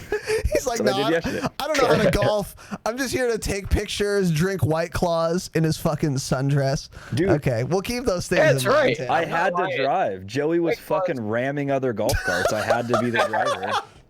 He was Dude, no, you let driving into him other ram golf carts. carts, bro. I fucking last time I went and golfed, I was drunk and I was on the 18th hole and there was like this ditch. My boys were driving away and I was trying to catch up to them.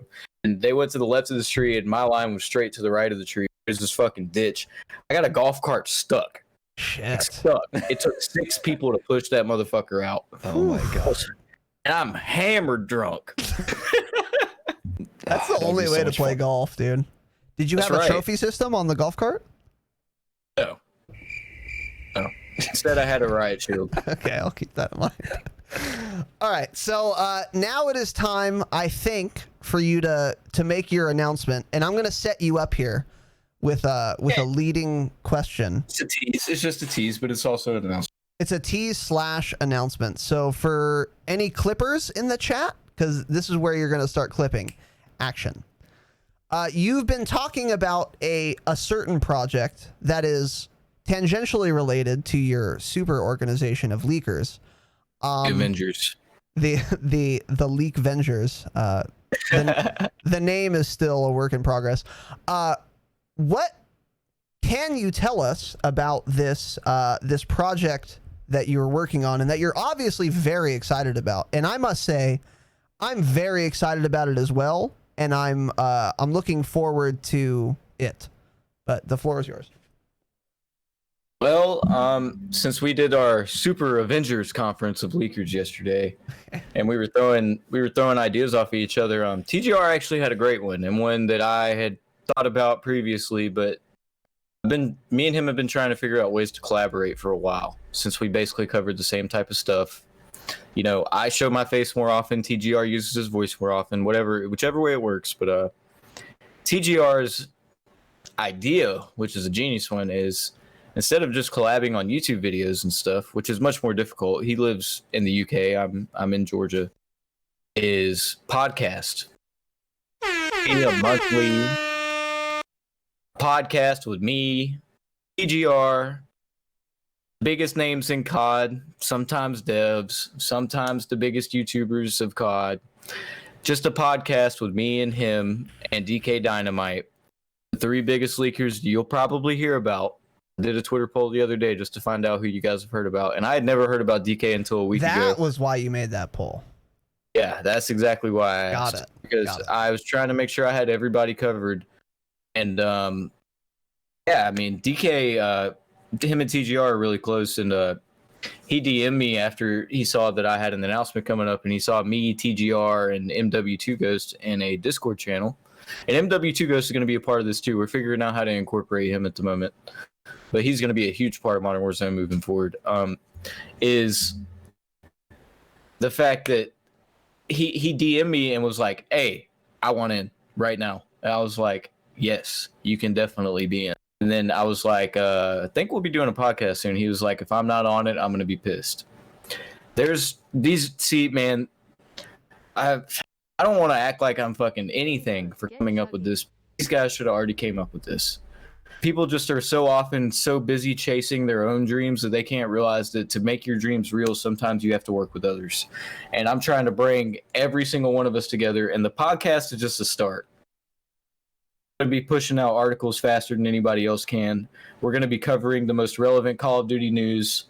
We're going to be fucking, in the podcast, we'll cover things in depth. TGR will be able to cover all the single player stuff in depth, and all the zombies leaks you want to know, and all the previous and future Call of Duties. I'll be able to cover in depth all of the stuff that I'm trying to cover currently about like season 4. I'd be able to talk to you guys every single leak I've ever seen about it. And instead of having to be so fucking professional all the time, you can listen to your sources fucking deliberate with each other. For once, you guys don't have to fucking respond to a tweet and say, "But what about this? What about that? What about we saw this post on this day and this said this." Well, you'll get to hear all the people who actually give you this information deliberate, because we do this behind the scenes. We reach out to each other. We make sure that everything's coming off correct when we get it out. But now we're all going to be working together. And it's just, like I said earlier, you're stronger together than you'll ever be alone. Yeah, dude, I think that is such a good idea when I heard it. One of the reasons Tanner and I started this podcast is because Viking, I got to chug. yeah, get to chugging. Yeah.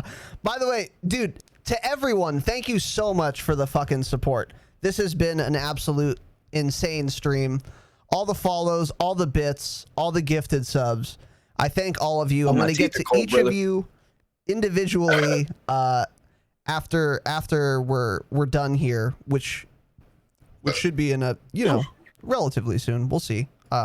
We'll see where Doug's at. But got sensitive teeth. I wasn't ready for you. I would have had a beer ready to shotgun already, bro. Give me a second. I'm cold. He's out of practice. He's a father, dude. Relax. But yeah, thank you all so much, and Viking especially for the fucking 45,000 bits. Fucking insane, dude. Thank you so much, man. But to everyone else as well, I appreciate all the support. It's been fucking awesome. And the Vaping Viking has made Doug chug a beer. The Doug Chug cast. It's a I finished that one, but I'm gonna go ahead and I'll grab one more. I have a little bit of a side one left that I didn't finish yet. Yeah, for sure. Go for it, brother. But what was I gonna say? But yeah, the do you need to go? Thank you, Viking. No, I'm good. Okay. Hell no, dude.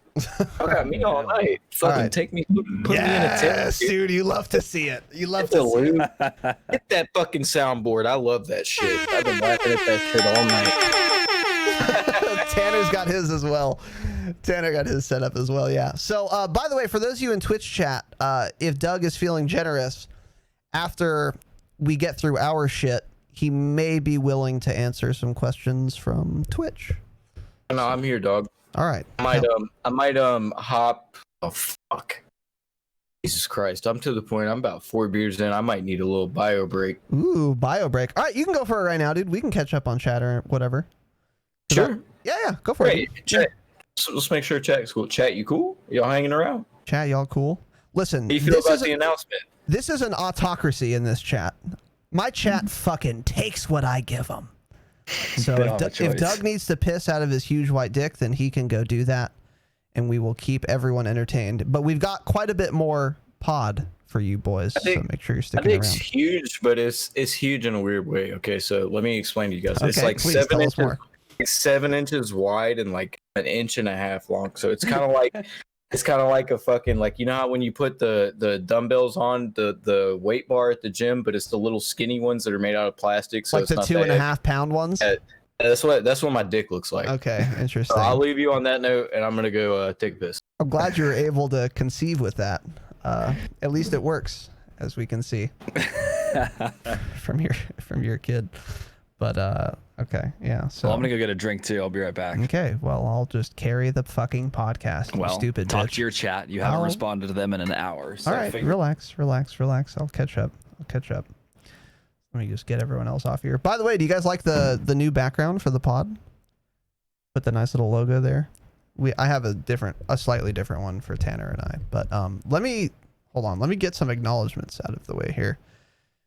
Dude, thank you for everyone who's here. Maybe it's your first time, maybe it's fucking not. But thank you all for being here. Thank you all for listening thus far. For all the cheers, the subs, the bits, the follows. Very nice of you. Our podcast, this is our first ever guest. This is our first ever interview. Doug will be back. He's just pissing. But typically, Tanner and I do a podcast. We cover news, patch notes. So like Doug will leak something, for example, we'll cover it. We'll go through it roughly, and then we'll give our analysis, our perspective on it. We'll go through patch notes. We'll go through hidden patch notes, which this game is replete with. And then we'll also talk about, anything else really related to COD. And a lot of times on Saturdays, we'll just have episodes about more relaxed, free-flowing kind of shit. So like our last Saturday episode was about how to win in Warzone. So it was like a 2-hour podcast on like every possible fucking detail of Warzone and how to just optimize how to win those. So this podcast, most people listen on podcast apps. I've linked to God damn it, I still didn't fix that. Okay, well, I'll link to it now. But it's available wherever the fuck you listen to podcasts. So you can search for the Dropshot. You can also peep this link, find us there as well. And then we're also on YouTube for the video versions of the pod. And it's we've been getting a lot more positive feedback than we've expected to. So some people have been liking it. If you like Call of Duty, that's probably why you're here. You might like it too. Especially if you listen to podcasts. If you're going to go do the dishes, go for a run, take a shower, you can throw on a podcast. And if you want to stay apprised on all things Call of Duty, you could consider subscribing to the Dropshot and rate us 5 fucking stars on iTunes. No matter what you write in the review, if it's a 5-star rating, I'll read it. That is our deal with the listeners. Piss turned to a shit, boys. Okay, so Doug's gonna be MIA for a little bit longer, but that's fine. That's fine. We got plenty of chat to go over here. So yeah, once again, thank you all for being here. I've linked to the pod, the Discord. I got the YouTube there. You know what? Let's just fucking link it all. There's the Instagram. There's Tanner, the co-host of the Dropshot, a Call of Duty podcast. There's my Twitter. Yeah, follow us all on all of those things. And if you have a spare Twitch Prime sub, give it to Doug, because he's got a wife and kid to support, and I don't have anything but a consumer electronics habit. So, so let me catch up on chat here, or all of this fucking insane shit. So what do we have here? Jesus Christ, dude, it goes on so long. Oh my goodness. I think I went through a lot of these things. Like I said, dude, I really appreciate everyone's support, and I'm going to do my best to catch everyone. But if I missed you, I'm sorry. I do appreciate it, though. I had a feeling this was going to be kind of an insane stream, thanks to the kindness and generosity of Doug to spend some of his time here. It has been very fun for me so far. He's a nice dude. We get along well. He's a likable dude for sure. That's one of the reasons I was super excited about his podcast when he was telling me about it, is because I think that format would suit him very well. And I think also it would be good for humanizing him and other leakers, because he was saying like these people often just say fucking dumb, ignorant, hurtful shit because, I don't know, they think every leaker is like some multi-millionaire fucking nade shot sitting in a mansion fucking porn stars, which they're not. They're not for the most part. They're people, you know, they're real ass people. So if he's on a podcast with his fellow leakers organization, you know, it would help to humanize him a lot. And it would also help to show the community who's interested in leaks, their thought processes, their deliberations, and things of that nature. So I think that is a great idea, and I am very excited about it. And you can rest assured that we will be plugging the fuck out of that podcast when it goes live. Because if you listen to the Dropshot, you like a Call of Duty podcast, you'll probably like another one. And this is an ill-occupied space as well. So if you make a Call of Duty podcast right now, there's a lot of listeners and not a lot of fucking podcasters. So it's a good move for sure. For sure. So Riel, thank you for the cheer. 1,000 biddies. Viking 1,500. Dubfire 4,000. I might have hit all those, but thank you boys again. Viking for the other gifted sub to Moon. I think I may have gotten that one. Brunner Joe, I did get to these. Okay, doesn't matter. Thank you again. Freeze 500 bits. Viking with another gifted sub. Thank you, sir. Pritch with the gifted sub as well. Your deductible for the second month in a row, tier 1 sub. Thank you, sir. Czar for the gifted sub. Silent Murder 909. That is a name that I'm unfamiliar with, but you gave 2 subs. I very much appreciate you, dude. Oh, you're back, Doug? My bad, dude. We're ready for you, brother. I can't hear you, so you're muted, young Douglas. And then yeah, my wife was telling me that I was having a little bit of audio problems, so I'm gonna put my condom back on my mic. The audio problems you were having were not due to the lack of a windscreen. I think it might be It's a condom. Okay, I'll keep that in mind. Wait, do you have a Blue Yeti? I don't know what they were. Yeah. Yeah, he does. It already I bet has one built in, I know. No, you have some settings messed up in Discord, probably the same ones I did. Oh, Probably. yeah, probably. You can help me after the stream with that then. I'm gonna stream after this, by the way. Are you guys game? Which one of you two fuckers has a live stream? You're muted. He's not muted. He's not. No, we can hear him. Yeah, we can hear him. Yeah, they can hear you talking to me. Thank you, though, Reagan, for trying to help.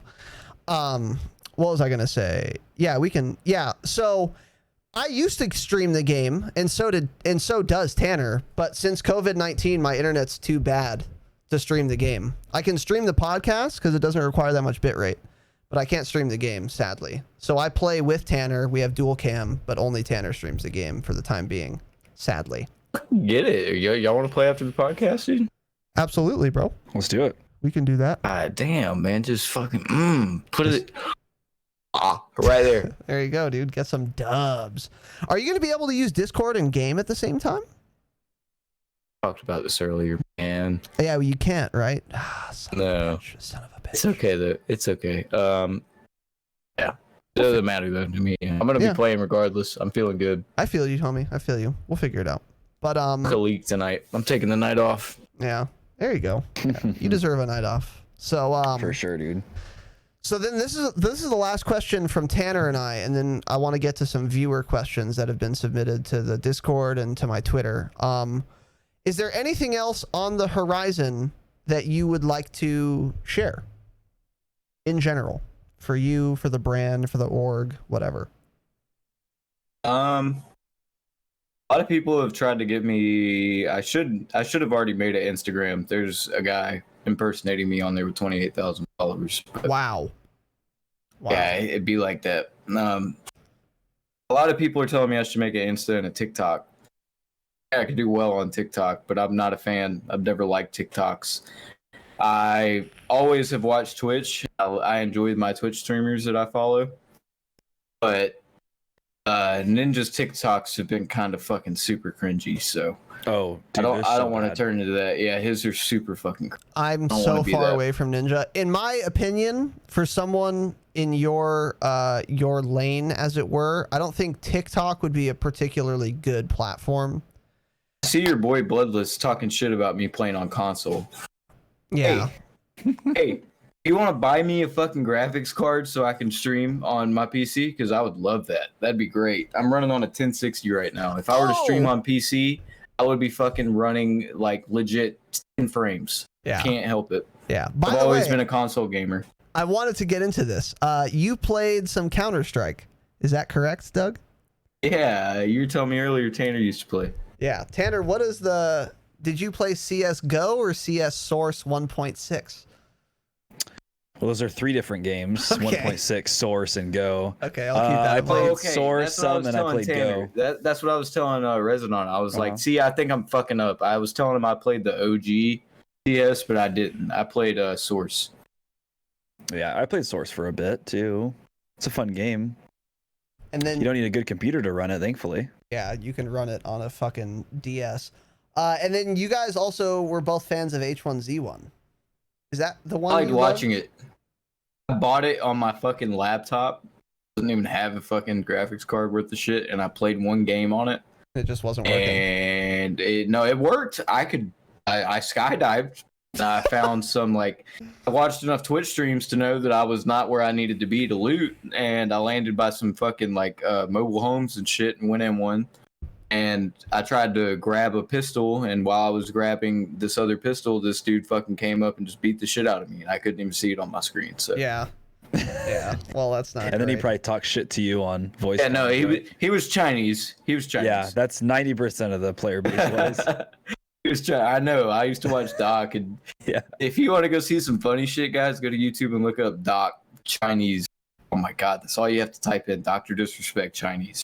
Oh yeah, those H1Z1 videos were fucking nutty, dude. They were so funny. Yeah, no, everybody said that game was trash. I'm not gonna lie, but I always wanted to play it. Just and if Warzone could do that, which they never will, it encourages so many bad social things to have proximity chat.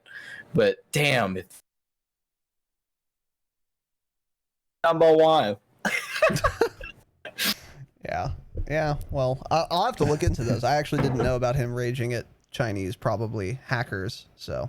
Oh my God, you're missing out, bro. It's not even raging. It's some of the funniest shit I've ever seen. That's great. They were the ones that China. That's literally that's what they would do. That's exactly what they would do. And they would spam your server, and they'd come at you in a game of solos with like 20 of them. Yeah. They would also hack on PV on the survival mode and hack into your base and steal all your loot that you spent 4 weeks building. They'd steal it all in 10 seconds because they cheated. So That is ruined not the game. great. Okay. It wasn't great. So an Instagram at and a that leg. TikTok are on the horizon. Got some leg. How much, baby? What'd you say? I didn't. You Hey, cut out. I'm looking at your Twitch stream, and I see you showing some leg. You know what I'm saying? How much for a hit? A hit of what? I'm lost, bro. That pussy. He said you're showing your leg on your stream. Oh yeah. Well, Let me get some of that sweet and sour pussy, as Plies would say. sweet and sour pussy. Wow. Well, I prefer. No, it's not pussy. He doesn't say pussy. He says pussy. Yeah, I think I don't have a sufficiently southern accent to pull that word off. It's like you have dip in your mouth when you say it at the same time. I don't know if I can make those sounds. I'm gonna put you on, and you're gonna end Poor. up playing it on your next podcast. It's hilarious. He has a video called "Sweet Pussy Saturday." He doesn't even say Saturday, so he calls it "Sweet Pussy Saturday." I literally didn't know what that word was until you said Saturday. So yeah. You can slide into my DMs and link me that. I'll be happy to show it on Be me on Rust pussies. Okay, so let's get into some viewer questions now. We got some questions from Twitter, from Twitch, and then if you guys are in Twitch chat, you want to ask Doug some questions, just go ahead and type them out. Doug will kind of scan, and if he wants to answer anything you guys ask, then he is free to, obviously. And if he doesn't, he'll fucking ignore you. So I'll answer anything or everything except for anything about my height. Ooh, okay. We'll keep that in mind. All right, so this first one is from Crimson Ninja, also known as Tordremi TV on Twitter. He asks, Doug, what's your favorite weapon? This is across all games, all Call of Duty titles. What's your favorite weapon? Call of Duty? Yeah. It's a tie with the M4 and the MP5. Sure. If you want to ask me, like, you guys know damn well if you play Call of Duty that you don't have a specific favorite weapon, you know? You have your try-hard fallback weapon, which is if you're getting pissed and these guys are shitting on you, you're always going to pull it out, which for me in MW2, doing the ump. The ump. I thought that was one of the best slappers in Call of Duty history. Mm-hmm. Mm-hmm. Absolute slapper. And then the AK-74U on Black Ops. Like, there's so many good SMGs. You just got to figure out which gun has been good through each Call of Duty game, if you want me to answer that question. And that is every single COD game has had a good M4 and has had a good MP5. Yeah, that's fair. That's totally fair. This next one is from Jake Down. Any idea what the stoves being turned on around Verdansk means? Some stoves have one burner glowing red hot. Others have two. Do you think these are related to Easter eggs and or some live events? You know, I've had a lot of people actually DM me about that stuff. And every single time I respond to the DM and say, I have no fucking idea. Because I have no fucking idea. That is some... Okay, so I had a Easter egg hunter, like, before we merged Discords, all of my old Easter egg hunters have abandoned me because they think I abandoned them. That's okay. They put in a bunch of fucking work. They can do what they want. But they had reported that to me, and there's really, unless I spent every hour of my day in the game looking for shit that points to stuff like that, I can't tell you. This community have to help fill me in on stuff like that. And I've seen it, but I can't connect that to anything else I know. Okay. That's good to know. Next one's from Nicomas. What is your favorite Call of Duty game? There's so many. Always fucking struggle to answer. Yeah, I know. This one's a hard one for me, too. Because I've been around since COD 1. Fucking hard one, man. People get so fucking pissed because a lot of the times I'll say this one. This one? And I know I was waiting for you to say a title, but you meant Modern Warfare 2019. A lot of people fucking hate this one, and I have my problems with this one too. But I try my best to look at things subjectively and not through rose-tinted glasses. And COD 4 was a good game, but it had its issues. If you weren't running the M16 on COD 4, you had a problem. If you were playing Modern Warfare 2, you weren't running the fucking MTAR, or you weren't running the UMP, or you weren't running the intervention, you had a fucking problem. This COD, you can bitch all you want. There's a lot of fucking viable weapons, bro. Black Ops 1, if you weren't running the fucking AK-74 with rapid fire, you had a fucking problem. Or the Galil, you had a problem. This COD, you can bitch about all you want, but you have the MP5 in Warzone, the MP7. You have with your assault rifles, nobody can decide right now. Even the Exclusive Aces video kind of struggling to pick one. The Growl, the M4, the M13. Or the Ram. Snipers, and the Ram. Yeah. And then the snipers everybody's arguing about is the intervention or is the fucking AX. It really depends on your playstyle, and that's why I think this is one of the best Call of Duties ever made. Okay. They're only going to improve from here on out because they are from now on running on this engine. COD will improve on everything this COD had. So I think this is one of the best Call of Duties of all time. And it has by far the largest player base. That's even true. though the pro scene sits on it, the pro scene shits on it really hard, and I don't blame them. They have to play on 12 tick rate servers, and their pros used to playing on LAN connections. Mm-hmm. I don't know. I would lose my mind. That actually just changed. Did you know that? Within the last few days, they're playing on 60 hertz or 60 tick servers again. Well, it's about fucking time. And if they would have done that a couple months ago, their pros probably wouldn't be literally saying this is the worst Call of Duty of all time. Yeah, here's the thing about the pros is they complain more than anybody every single year. And they say, I'm excited. I can't wait for Infinity Ward. And now they're already saying, I can't wait for Treyarch. Here's the thing. At the end of Black Ops 4, they all said, this is the worst Call of Duty ever made. All these guys do is complain about everything. And I get it. They play the game every day competitively for money, so they expect it to be perfect. And I can't blame them. But they complain about every single game, every single year. If you go look, you feel that way? gaming communities as a whole have just gotten more and more toxic. There's nothing we can do about it. Oh, Along with the feeling of entitlement gamers have nowadays. You know, like most of these gamers you see posting on the internet are 16 to 20. You know, I actually can look at my Google Analytics and see the age of people that follow me. And the average age of people that follow me is between 20 and 25. Makes sense. Because I post, we as us three, as we're like fucking. I can't believe Rezanon called himself a boomer earlier. I should talk. We are really entering into the boomer stages to where these kids just don't understand. I think a part of the reason your following is a little older too is because you actually are thoughtful. You write articles and Zoomers can't read, and you also have some nuance. And again, children are not good with nuance. So I think that would probably be part of the reason that your viewer base or your fan base is a little older than the average, you know, Call of Duty player, which I think is a good thing, by the way. Dude, fuck them kids. Fuck them exactly, kids. Dude. You don't want to be some Jake Paul, like fucking, you know, 25-year-old man swinging his dick around for fucking 12-year-olds. That always made me Razano sus. But, okay, what about your favorite Call of Duty map? This one too, bro. Oh my god, this one's always. This one's impossible for me too, so I'm going to amend the question on Nicomas's behalf. There's so many different categories of Call of Duty maps. Dude. Okay. You got your small maps, your best mid-sized maps, your best big maps. So we'll amend it. We're gonna go for top 3 Call of Duty maps, and we're gonna split them up this way. Your favorite small, medium, and big map. Shipment. Okay. Definitely small. I don't give a shit if you hate Shipment. It's a fun time. You gotta embrace. You gotta be prepared for the chaos that you're launching into that map. Yeah, absolutely. It may make you rage, but you're going into it. Medium-sized map.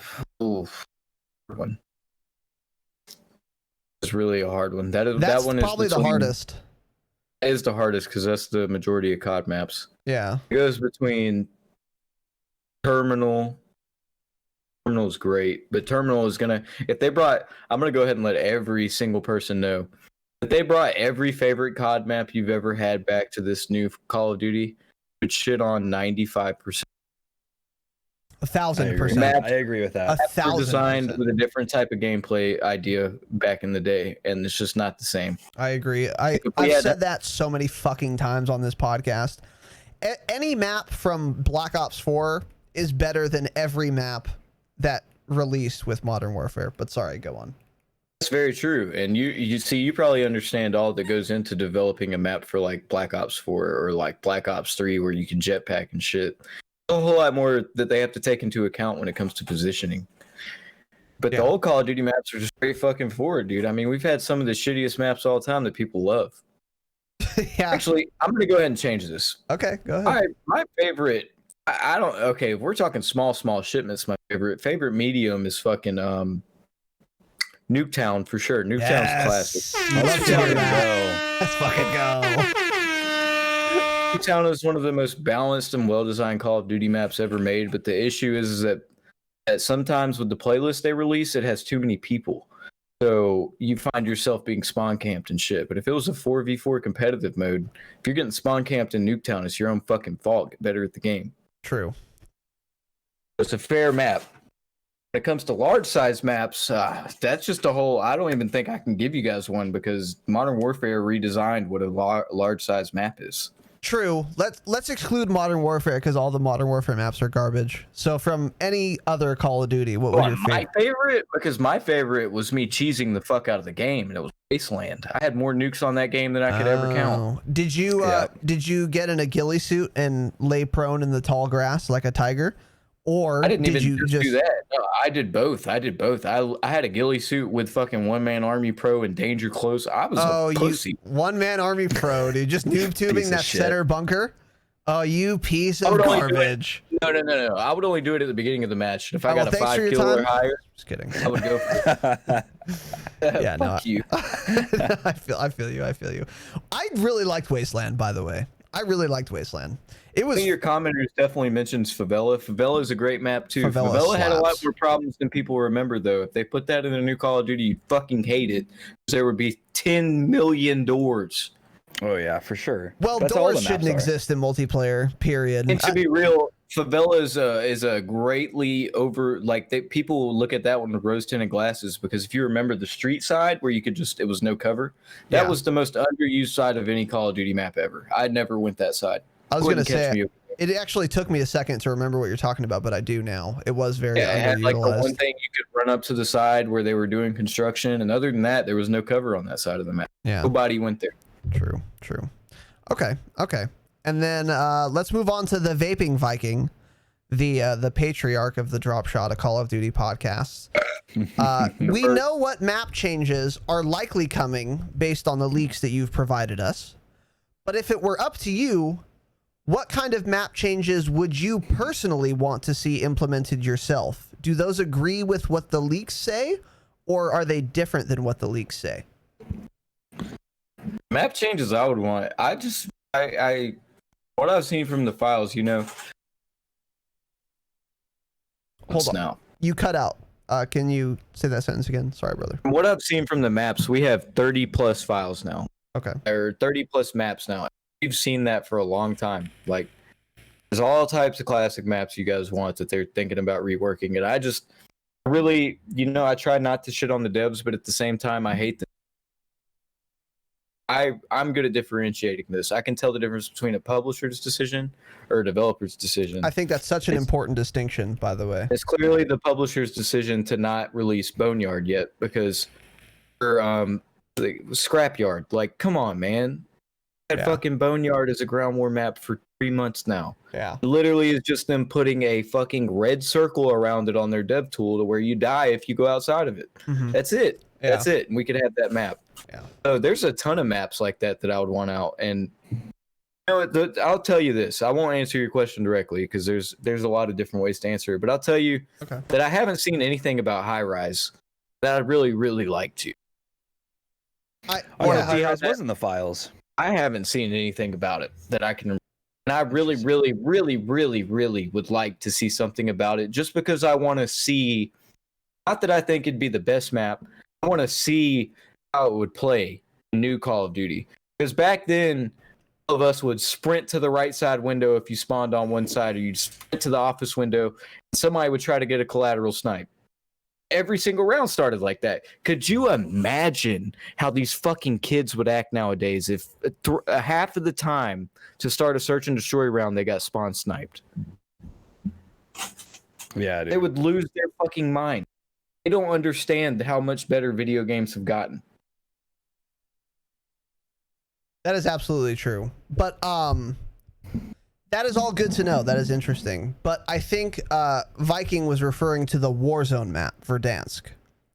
Oh, the Warzone. So what he's asking what I would change about it or what I want to see added? So he was basically saying, we know what map changes are likely coming based on your leaks.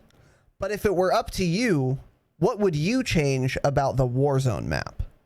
Well, first of all, damn has to fucking go. I agree with that. Yeah. That's why I'm severely so high on it. That is a totally useless part of the map. I've ended at least a fifth of my games in top 10 somewhere at damn. You either end up on the bottom and you're stuck, or you end up top and you're fighting to maintain high ground. That's cool and all. There's only fucking two ways up. You go all the way around the left side of the mountain to the street, or you fucking high time it up and do some fucking goddamn Assassin's Creed shit to get up there. Exactly. And that's just not viable in a battle royale. I understand that if you played PUBG or something, sometimes circles would end near the beaches and stuff, and there'd be cliffs. That's your own fucking fault for hiding at the bottom of a beach at that point. At this point, though, when it comes to Warzone, nobody lands damn. There's only two ways up there. And really, if you're not up top and the circle's ending at damn, I've been there a lot with circle ending at damn. How many times have you seen it end at the bottom of damn? Dude, ever. I was playing literally 2 days ago with my friend Lowcap, and the last we were under dam. The second to last circle was on top of dam, and there was literally not enough time to get up dam Because exactly like you're saying, there's only 2 ways up, and they're so fucking out of the way that it was like, okay, well, we're just going to die. There's no way to get up here. So I totally agree with you. So you would see Dan go. You just have to accept your death at that point, because I've been in that same situation so many times. You get to this point where if you're trying to be good at the game, like you have to try to make decisions a circle ahead of time, and you can tell that it's going to end at the dam, right? So you're like, oh, fuck, do I go top or do I go bottom? And if you're already at the bottom, you're like, well, fuck. If I push up top, the whole map can fucking see me. I mean, at that point, you decide to stay bottom, and then you're fucked. I've seen one clip of somebody winning from the bottom of dam. One of the most upvoted clips I've ever seen. You know what he did? He fucking had $60,000. He bought 20 gas masks and just waited it out. Oh my god. Only way to win down there. I've never seen a circle end down there. Yeah. End on the bottom side of the dam. Yeah. Yeah, for sure. Well, what do you think about downtown? Do you want downtown to go, or do you enjoy it? Because I fucking hate downtown. I hate it, but it adds a very interesting aspect. Like, if you have to be near downtown, you always have to be like. You guys ever watched any Escape from Tarkov gameplay? Yes. Absolutely fucking not. But you know it's like a one-shot headshot thing. That's one of the big things about that game is like you're constantly on edge. Anytime I'm near downtown, I'm feeling in my brain like I just snorted some Adderall because I'm fucking everywhere. You know what I'm saying? In. Like yeah, plugged in. But that's a good thing. You should have that in battle royales. You know what I'm saying? Like earlier, I played a game live on Twitch, and we played one game. We won one game, but I thought we were gonna lose because we were near prison. You know damn well, anytime you're at prison, whether you see somebody or not, you expect somebody to be up on one of those little castle pillars sniping. You need little things like that in a battle royale to make it feel like you have to pay attention all the time, or else you have little fucking Timmy sprinting to the middle of the circle and hiding. Yeah, I agree with you, but downtown is too much. I agree you need some buildings and some second, third story stuff so that you can have people. You can have like what do these fucking devs call them? Power positions? I don't remember what the phrase they used was. But I agree that you need those, but downtown's too many of them, in my opinion. But I think you agree with that. Downtown's too bad. You know, there's a lot of different ways I could see them working on downtown. I think you have to take elevators out. First of all, if you're gonna go up a 80-story building, I want your pussy ass to have to climb up those stairs. That's actually, I've never heard that. That's actually a good idea, because if the gas is close too, it's like you're just wasting time climbing up the stairs, and it's such a powerful position. And the gas shows you that it's going away from there. You know, you're in the middle of a 80-story staircase, bro. Yeah, yeah, that's a good idea, dude. I actually really like that idea. Okay, so the Vaping Viking also asked, if you were the CEO of Activision Blizzard for 1 week, what, I don't think the time frame matters, but what would you implement into future Call of Duty games that maybe are not present right now? Correct patch notes. Isn't it? Okay. Tanner just got his soundboard, so he's abusing it. Apologies to the you listeners. don't abuse yours? Twitch.tv/Razanon doesn't abuse his. Suck Okay. my- That was the easiest question I have ever been asked in my life. Yeah. I've never seen a company that doesn't put out correct patch notes till now. Dude, They do it every fucking time. absolutely. Literally every time. I was saying, dude, what was it, a week ago, Tanner? I was saying there has not been a single patch notes release that has been correct yet. No, They're either missing one. information from the patch notes, or they added extra things into the game that are not in the patch notes. Or I could understand if I was the one making the patch notes, but you guys fucking make the game. yeah, exactly. And you guys are a multi-billion-dollar company. You can't hire someone who can competently write fucking patch notes. It's outrageous. It's outrageous. So that was an excellent answer, and I appreciate that very much. I didn't even have to fucking use my brain for that. Like, Yeah, Oh, by the way, if you guys were wondering, yes, we do plan to do that on modernwarzone.com. I know you know how Exclusive Ace will show you all the weapons that they haven't updated. Well, I damn sure plan to have a real patch list on my website. I think that would be a great idea. And once again, class, if you can direct your attention to the screen, this is modernwarzone.com. Very sleek, good looking website. Everything is packaged neatly. Articles are written well. That's another thing, by the way, with Charlie Intel.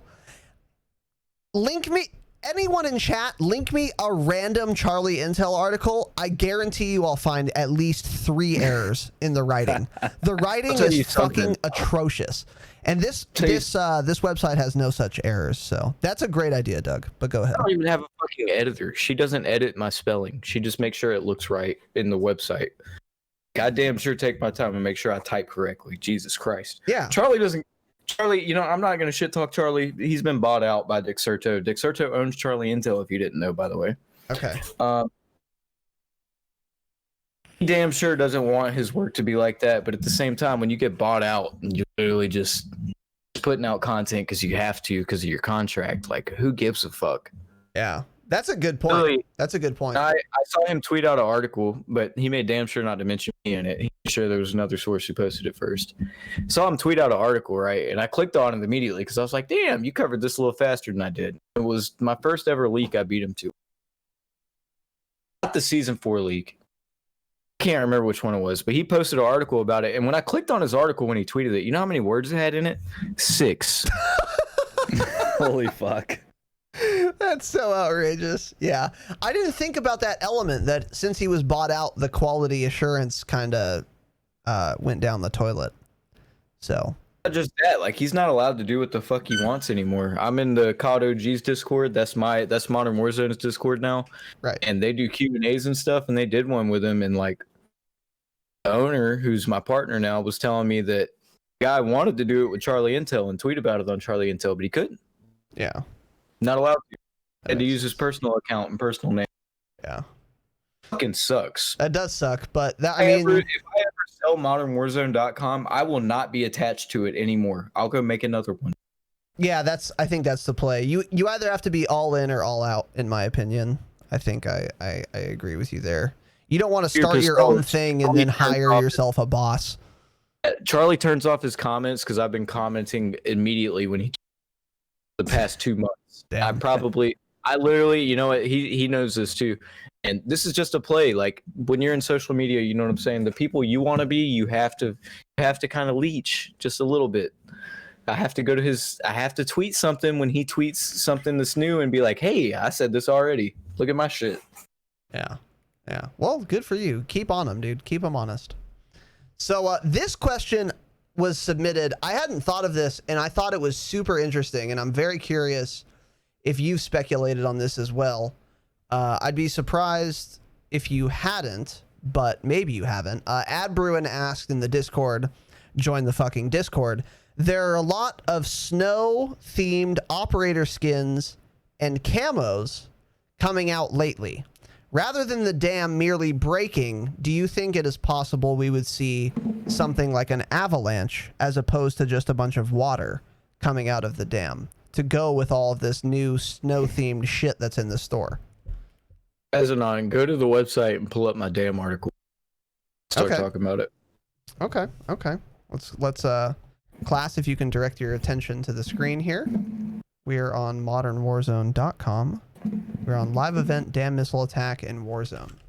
It's a very smart thing that you said there, by the way, bro. That means you pay attention. Okay, so we have the article up here. I appreciate that, by the way. And you'll see me talk about the possibility of an avalanche. Oh, you used avalanche. Okay. Oh, okay. I did read this. I don't recall seeing avalanche. I don't know how I forgot this. So to quote, this is a quote from modernwarzone.com.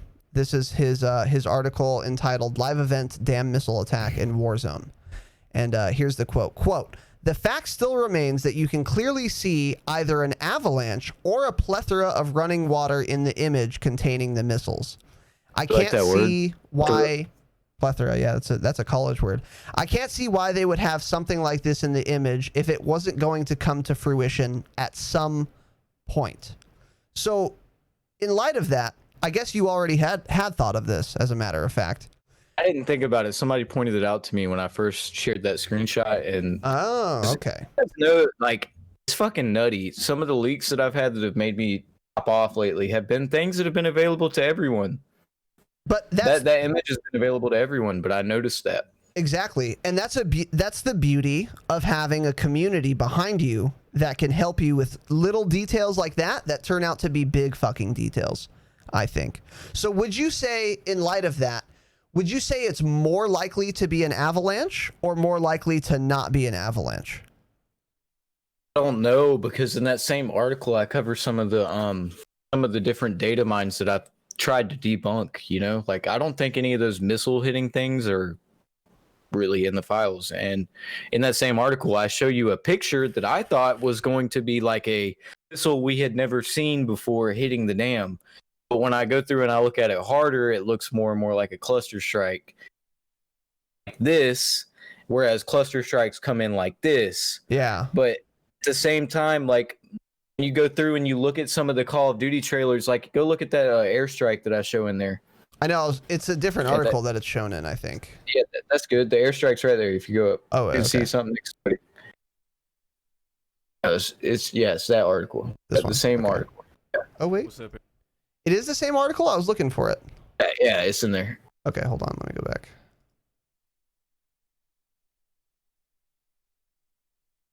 Oh, Twitch here it is so is. far. Got it. I think this is it, right? My Twitch is behind. Whichever one shows you a plane with an explosion underneath it. That is a precision airstrike. Oh. But let me ask anybody who's ever played this game, have you ever seen a precision airstrike fly that low to the ground? If that's the one you're talking about with the missile, with the red arrow, that's not the one I'm talking about. It's lower, you'll see a plane. Yeah, right there. Oh, yeah. Yeah. Well, if you look at that, so I got a lot of flack for this because I tweeted about it. There's been a lot of people saying that there's a render of a World War II era spy plane that shows Cold War type Black Ops 2020 shit. Uh-huh. And I went through that frame by frame trailer that they showed recently. This is like a minute and a half talking about Al Assad and all that. And I found that exact fucking screenshot. And I thought that was the spy plane they were talking about. It turns out that's just a precision airstrike. When in God's name, playing Warzone, have you seen an airstrike 35 feet off the ground? Yeah. Fucking never. Yeah, So that leads me to have an issue with what I was thinking. If you go and look at the missile that has the red arrow pointing to it, that leads me to have a little bit of an issue with what I thought was groundbreaking information. Yeah. Because that could just be a cluster strike that they use to make that picture look pretty, you know? The fact that there's an avalanche or some water running behind that dam, that's nothing that happens in. Yeah. Okay. I see what you're saying. Black helicopters. That's for Jank Mikmialski in the chat. But okay, interesting. But yeah, when Adbruin asked this, because there is a bunch of snow themed shit in the store, and I feel like they wouldn't. And on that screenshot, the guy who's parachuting in is wearing a full white uniform. Yeah, he's actually. He's from the Alcatala. Yeah, this guy right here. That's all snowy themed. So I feel like there might be a reason for that. I'm of the opinion, based on the information we have, that that an avalanche or some kind of snow being introduced into the map is more likely than merely water. Just because of all these snow themed operators. I don't think they would do that for no reason, but you know, of course, I could be wrong, and this is not the opinion of Modern Warzone, aka Doug. This is my own opinion, so don't blame him. He is just. Blame me is easy. Yeah. We'll do that. You get blamed enough. All right, so this next one is from Tartar Bits. This is Call of Duty royalty. He's a good friend of Nate Gibson, who's a fucking insane player. An insane player. How much longer are you planning on going? We can finish up here if you want, dude. Is that cool? I want to at least answer. I don't like to leave people without giving fair notice. So 3 more questions after this one. Okay. All right. You got it. Tartar Bits asks, do you know of any plans to increase movement or mobility in Warzone, particularly to counter roof campers, similar to something like the grappling hook from Black Ops 4's BR Blackout?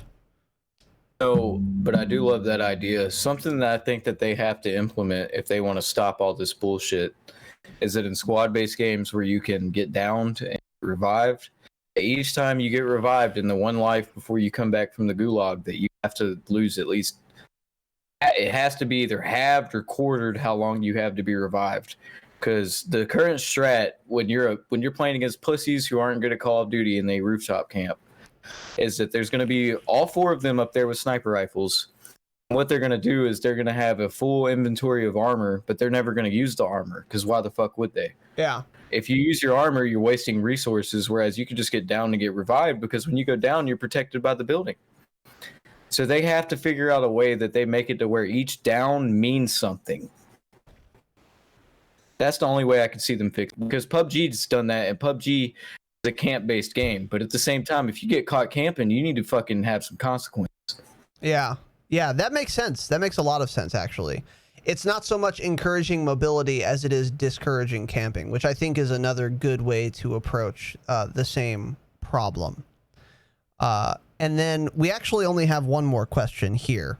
And this one is from Razanon. That's me, by the way. Okay. Are there any leaks you have not yet shared that you might want to give us here? Of course, you can say no. I'm sure you're busy. You've probably put out every leak that you have. And if you haven't, you're probably still working on confirming it. But in the off chance that you're not, is there anything that maybe you could share, either pertaining to this game or to COD 2020? There's a lot about COD 2020, I can tell you. Okay. Anything you'd be interested in sharing? We're all ears. Just keep in mind that I'm not reading this, so I may get some small details wrong. Frank Mason and Woods are both in the story. 70% of the story will take place outside of Vietnam. 30% of the story will take place in Vietnam. Currently, the most recent leak that we've heard about COD 2020 is from TGR, and I tweeted about it too, but he suggests that it takes place from the year 2025 and that they're looking at flashbacks, almost as if Black Ops 2 did it. So you'll be going through flashbacks with the memory of some of the other people. Right. I kind of can see why he was told that by a source, but I could see how that could make sense too, because they're currently trying to connect the worlds of Warzone, so they have to figure out a way to do that timeline-wise as well with the operators. I see. But other than that, I mean, you guys have seen me tweet about the kill streaks in COD 2020. Those aren't confirmed, but they've been seen through alpha gameplay. Right on. There's a lot of shit that I don't tweet about, man. yeah. Because you don't have the time. It's not even I don't have the time. It's just that I'm risking a lot by saying things that I can't prove yet. I see. Yeah, for sure. These are things, all these things that I'm saying right now are things that I can pretty much, I can say that they're coming from very, very reliable people. At the same time, like, they just don't match up with the things I've said before. So I don't have the opportunity to have a dialogue with 30,000 people and explain to them how this makes sense. Yeah, that makes sense. Well, and I think I've heard one more thing about the COD 20. Like, but I definitely include Vietnam. The most recent thing is that it's future flashbacks. And we know 5 maps coming from it. But if you follow me on Twitter, you know about all this stuff. Yeah, I've seen all of that, and I was very pleased to hear about those maps. Fantastic maps. I know, great maps. We covered that. People hate jungle. You don't like jungle? People hate it. Oh, people hate it. Oh, okay. Yeah, I like jungle. I would have sucked somebody's dick to get fucking firing range. A couple of these other Call of Duties. That's a great fucking map. 1,000%. Firing range is my favorite Call of Duty map of all time. I think it's a perfect map. I think it's a great map. One side has more low side encounters. The other, it's just a very well designed map. That's exactly what I said too. To get back to designing more original great maps, because they moved away from it. COD 4, Modern Warfare 2, MW3, they all had OG maps. They weren't remastering shit. Like, it's not. I understand that maps essentially look the same and they're 3-lane and stuff, but there's so many small nuances to map. Like, come on, man. Piccadilly's 3-lane too, but it's a piece of fucking shit unless you're playing Search and Destroy. Yeah, I'm glad we can agree on that as well. So, well, Doug, I appreciate you taking the time to appear on our small but vibrant and extremely humble podcast. I've had a lot of fun. This has gone very well for me. You're a very easy guy to talk to.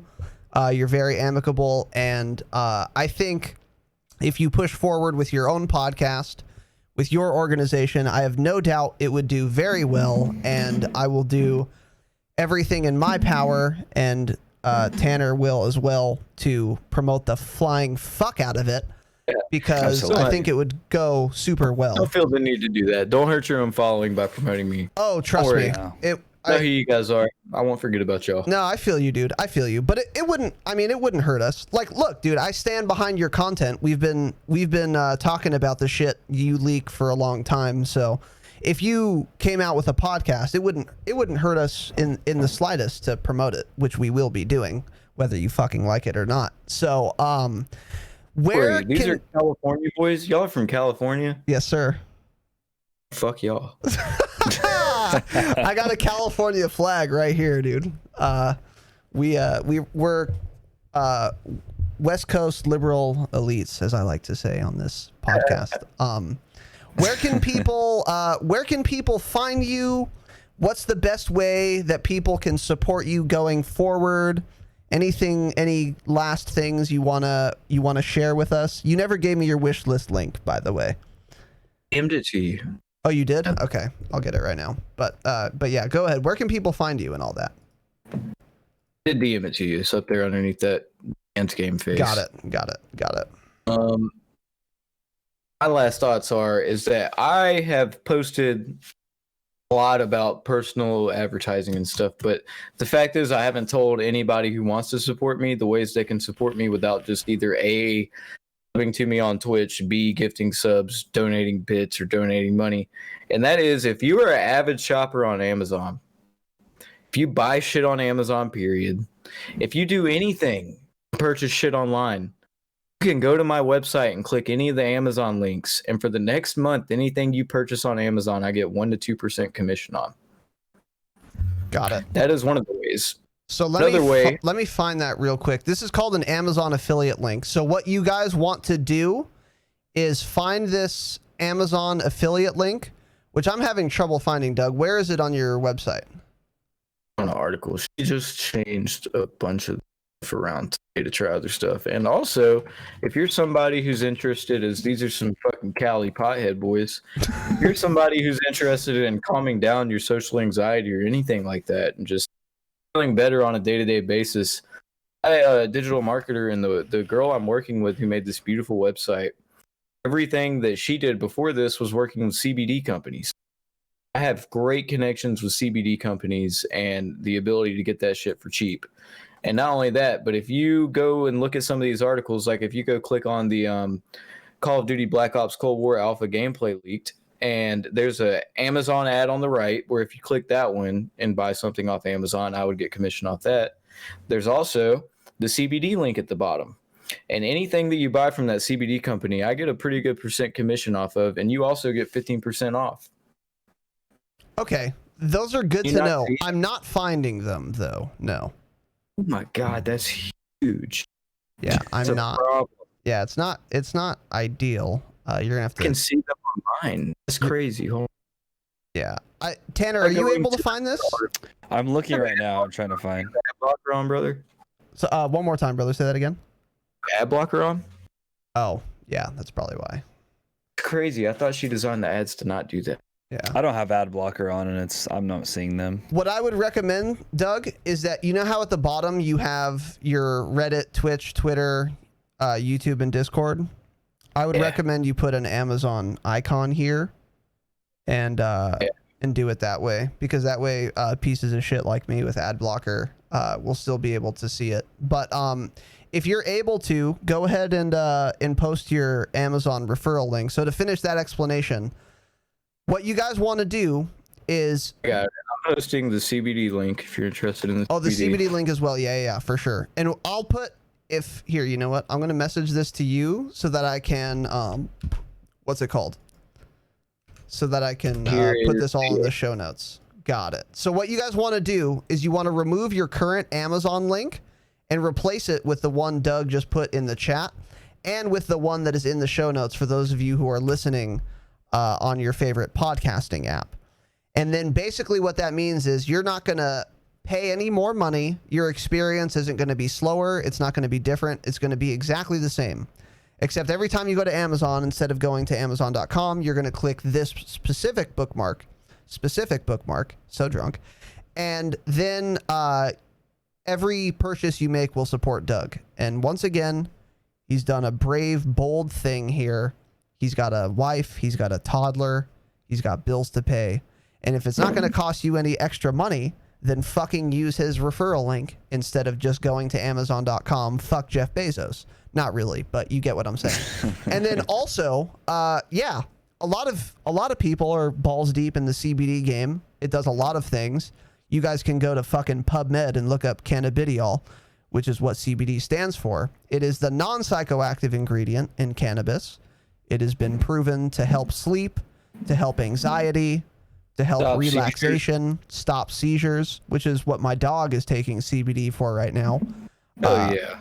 So, and if you use Doug's link to get CBD, then you will be supporting him and you'll be getting the same product you were already used to getting anyway. So please do 15%.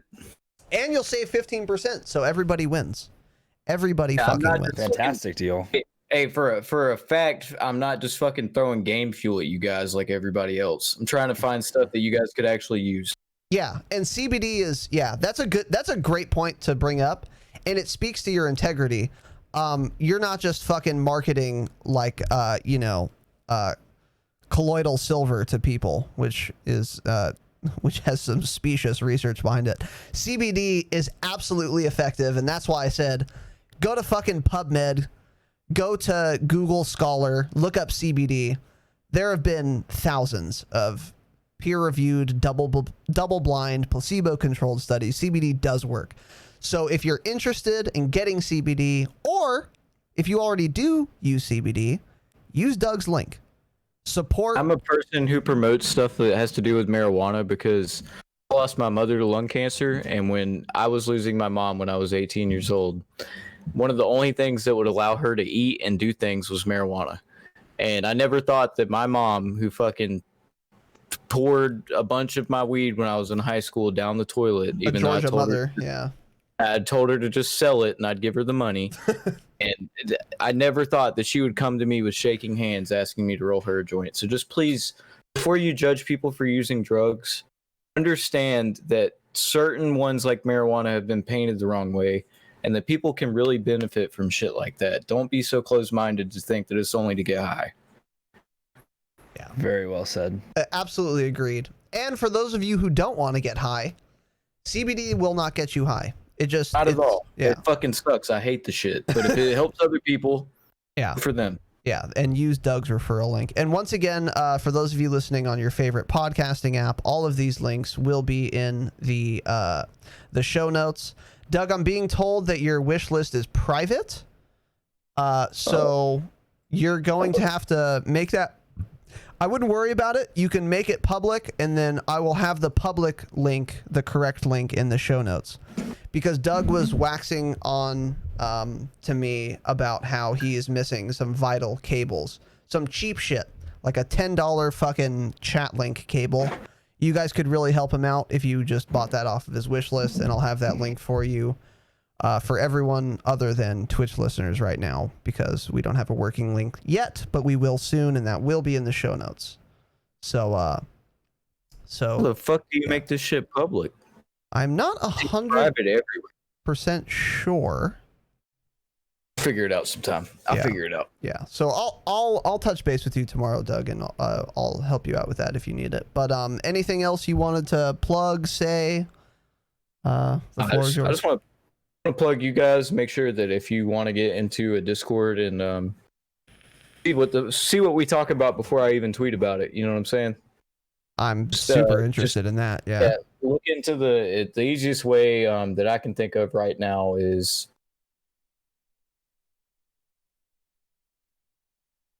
the modernwarzone.com website and scroll all the way to the bottom and click the Discord. Discord image is super easy. Yeah. But we just merged servers. You know, everything's changing. We got server that we're in right now has some of the biggest COD names you could think of. So be very careful what you say in there. There are Infinity Ward developers in there. There is Prestigious Key in there. There is fucking Charlie Intel's in there. It's full of big names in COD. Damn. Okay. Okay. So yeah, that's a great place for all of you to go, and I will have that in the show notes as well, and it's in Twitch chat right now, Doug's Discord, right there.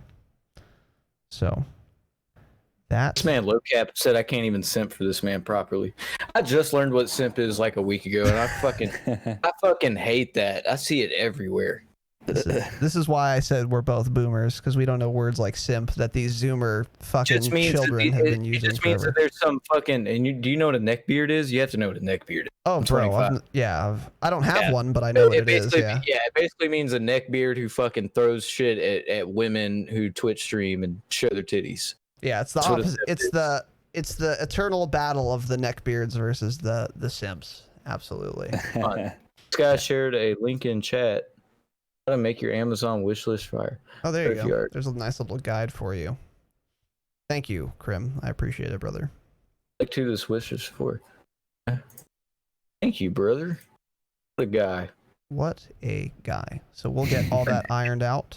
But yeah, Doug, thank you so much for being with us. For having me, sir. I really appreciate it. I'm glad that I could come to a smaller town thing to start, man. You have a bright future ahead of yourself, brother. If you can find the right ways to get exposure, I'll tell you that much. You have a good voice. You do very well with the way you interact with me. Or I can see if you're not dealing with weird people, and I'm weird, but people who don't know how to be socially acceptable. This has gone well, I think. It's not your fault, dude. You're great. You're great at being a host. And Tanner, you're good as well, bro. And hope we get some games in together soon, brother. I hope I can continue to support you guys. Yeah, likewise, man. We really appreciate you coming on, dude. We Very really helpful. do. We appreciate it so much. Make sure you guys support Doug. Follow him on Twitter. Go to his website. Do all that other stuff we were talking about. And we look forward to the podcast, especially me. I'm very interested in seeing that and listening to it and plugging it going forward. It'll be interesting to see how it goes. Me and TGR have a very different way of talking. These fucking Brits. Yeah. Yeah. All right. Well, yeah. Thanks so much, man. I appreciate your time. Hopefully we'll talk soon, and I'll be in contact with you about getting that wish list and shit sorted out. Yeah, appreciate it, man. And Bryce, yeah, I think I still am going to stream a little bit after this. I didn't know we'd be going this time, but it's all good. Yeah. Sorry, man. This is the longest one ever. So Yeah, this is It's a all long good to do. podcast. We had a lot to talk about. It was a good one. Yeah, But fucking yeah, I still plan to stream. I got a lot more beer. All right, awesome, dude. So we can find you at twitch.tv/Doug Nabbit, I think, or actually just don't use that Twitch link. Use this one. Nabbit. That's how I know Dag you a Nabbit. Cali boy. Yeah. Yeah, I've had a couple White Claws, so my spelling is not Nabbit. great. Dude, Yeah. I'm telling you, those things will get you fucked up before you know it. Be careful. Yeah. Well, amen, brother. I'm learning that firsthand. So Tanner and I are going to do a couple Warzone games, and then we will be fucking throwing you a fire raid, sir. So I would love to play with you. You guys playing duos? Oh yeah. The Discord problem. It's just yeah, it's the voice thing. But I think once you get your chat thing all set up, I would absolutely be honored to play with you. Oh yeah, dude. I'd be honored to play with you guys too. I'm fucking so happy. Like, I know a lot of people think that this shit's not genuine, but I'm so happy to see the numbers that we've had tonight. And I know I don't come by a lot, but I did ask you your averages and stuff, and I told you watch the numbers after I tweeted about the announcement, and it was true. Let me tell you something. The numbers tripled. So yeah, it definitely worked. And people think I'm being fucking cocky and shit when I say that, but when I have something important to say, people come by. So I hope I can come by your stream more often. I would fucking love it, dude. You can find a way to get you guys on the website and shit too, man. That would be great, dude. I'm gotta find ways to work together. You know, I really want to continue the whole time. I don't want to lose focus of where I came from, whether I fail or whether I get huge. 100%. I want to remember where I came from. I will be in your DMs, throwing money at you to get my my Twitch on your features. My boy, in real life, the mighty Bryce has been in the chat telling you guys how to talk to me on stream all night. I've seen him post it like 10 times. Oh wait, hold on. Okay, it can help you guys set it up, and it needs to. It's pretty good. Yeah, I have to go piss out of my asshole though. They call that diarrhea. So that's Okay. I'm gonna hop off the cam. Y'all have a great night, bro. All right, dude. Yeah, you too. We'll try and get this set up right now. Hey, y'all have a good one, man. Appreciate y'all brother. having me on. Thank you. Of course, likewise, brother. Peace. That was Mr. Doug. The good Mr. Doug. All right, let me look into this Xbox console companion thing. The thing is, you won't even have an account. You'll have to set it all up. Yeah, I think this would probably be... I think we should set this up, and then maybe next time we can run with Doug. Yeah, I think I literally actually uninstalled that app like That's funny. 2 days ago because it always popped up and gave me notifications, but I never used it. Okay, well, look into it while I catch up on chat here. So I have a fucking lot to catch up on. So, holy fuck, what a stream, huh, Tanner? How did you like that? How did it go? I thought it was fantastic. It was great, right? Sure, yeah. Yeah. A lot of good info, a lot of good background we didn't know about. Really enjoyed it. Yeah, I like that we were able to provide a platform for Doug to be himself so that people can relate to him and shit more, you know? Yeah, exactly. Yeah. So happy to have been here. By the way, Raz is a pussy. Okay, Doug, I see you, bitch. I see you, Shit dude. on. I see you. Doug, we're gonna try and figure out this console companion thing, but I don't know if we'll be ready tonight. But if we're not, then we will. Oh, by the way, Doug, if you don't mind, go ahead and fucking add me. I think you're already friends with Tanner. Is that correct, Tanner? Yeah, we played one time. So I can add you off Tanner then. But yeah, we should run really fucking soon. If I knew how to set this up more quickly, I would just get it done now. But did anyone get a clip of the announcement? I'm not sure. I can but Doug, yeah, by the way, Doug, I meant to mention this. I record the whole podcast and I post it on YouTube, so I can clip out whatever you want and send it to you if you want. And then I can also give you the whole episode if you wanted to put that on your YouTube channel as well. That is up to you. My internet's terrible, so it would take me forever to send to you. But if that's something you want to have, just let me know and I'm happy to give it to you. But it'll definitely be on my YouTube channel, the full fucking episode. And yeah, thanks again for being here, man. That was delightful. That was just delightful. So, okay, right on, Doug. Yeah, I'll do that for sure. Okay, so what else do we have here? Pritch, 1,000 biddies. Viking, of course, the fucking 30,000 bits. Jesus Christ, he's a demon. Czar with the fucking gifted sub to Doug, which is, of course, Doug better have a sub in my channel. I'll do it myself. But thank you, Czar, for doing it for me. Pritch for the 500 biddies. Your deductible, 2,100 biddies. Pritch with the gifted sub to Milkman and Jay Decker. Yeah, for sure, Doug. For sure, dude. My wife's telling me this. Damn, you got a real one, Doug. You got a real one, dude. Just wingmanning for you. Your deductible for the 1,000 more bits. Gift for the 500. Pritch for another 1,500. Your deductible, the 2 gifted subs. Jordan for another sub, tier 1. Welcome back, Jordan. Honor and a privilege to have you here. Pritch for the 50 biddies. Jake down the 3 gifted subs, an absolute demon. Pritch with another fucking 4 gifted subs. Viking with another 5 gifted subs. Holy shit. Viking with another 14,000 bits. This guy's an animal. An animal. And by the way, I dedicate both of these White Claws to you, Viking. Much love, young king. Pritch with the gifted sub. Jank. Mick Meowski for the 500 biddies. Pritch with more gifted subs. This guy's an animal. 12 gifted subs. And Viking with 15 gifted subs.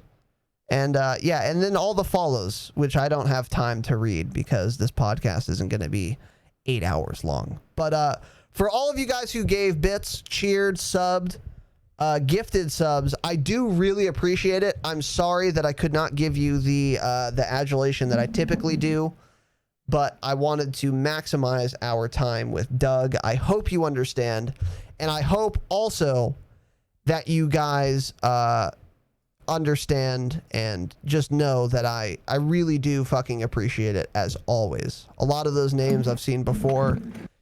Ongoing support has been very fucking appreciated. And I'm this has been crazy, man. This whole fucking journey has been crazy. Not like I'm fucking Bill Gates now or something, but you know, this was a milestone for us, wouldn't you say, Tanner? Oh, absolutely, dude. Definitely. It's just fantastic. It was really magnanimous of Doug to appear on our podcast because, I mean, again, this guy's following fucking dwarfs hours. So for him to take, what is it, fucking almost 3 hours out of his day to come bullshit with us retards, you know, that's really generous with his time. And he's a busy fucking dude. Once again, he's got a toddler.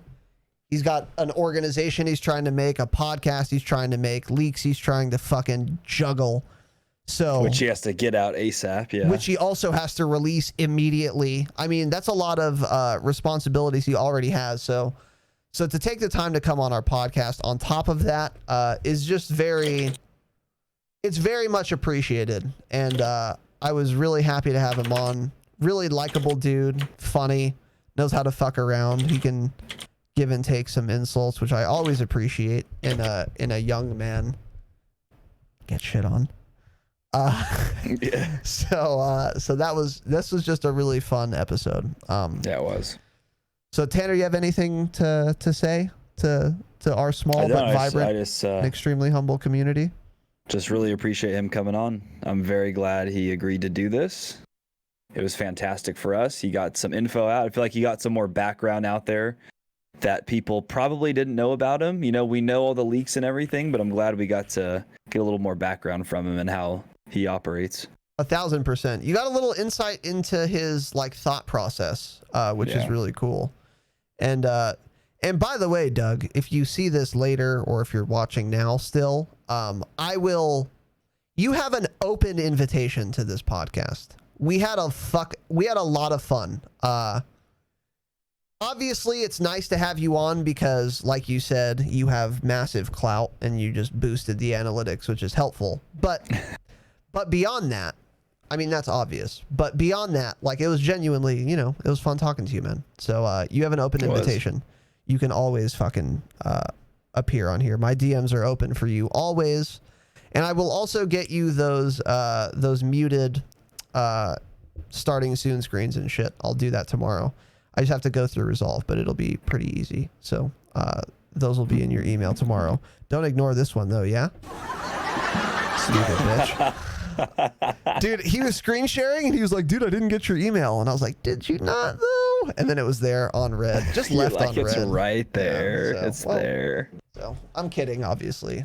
I think he thought he responded and he didn't, but he also slept for 90 minutes the preceding day. So I don't blame him.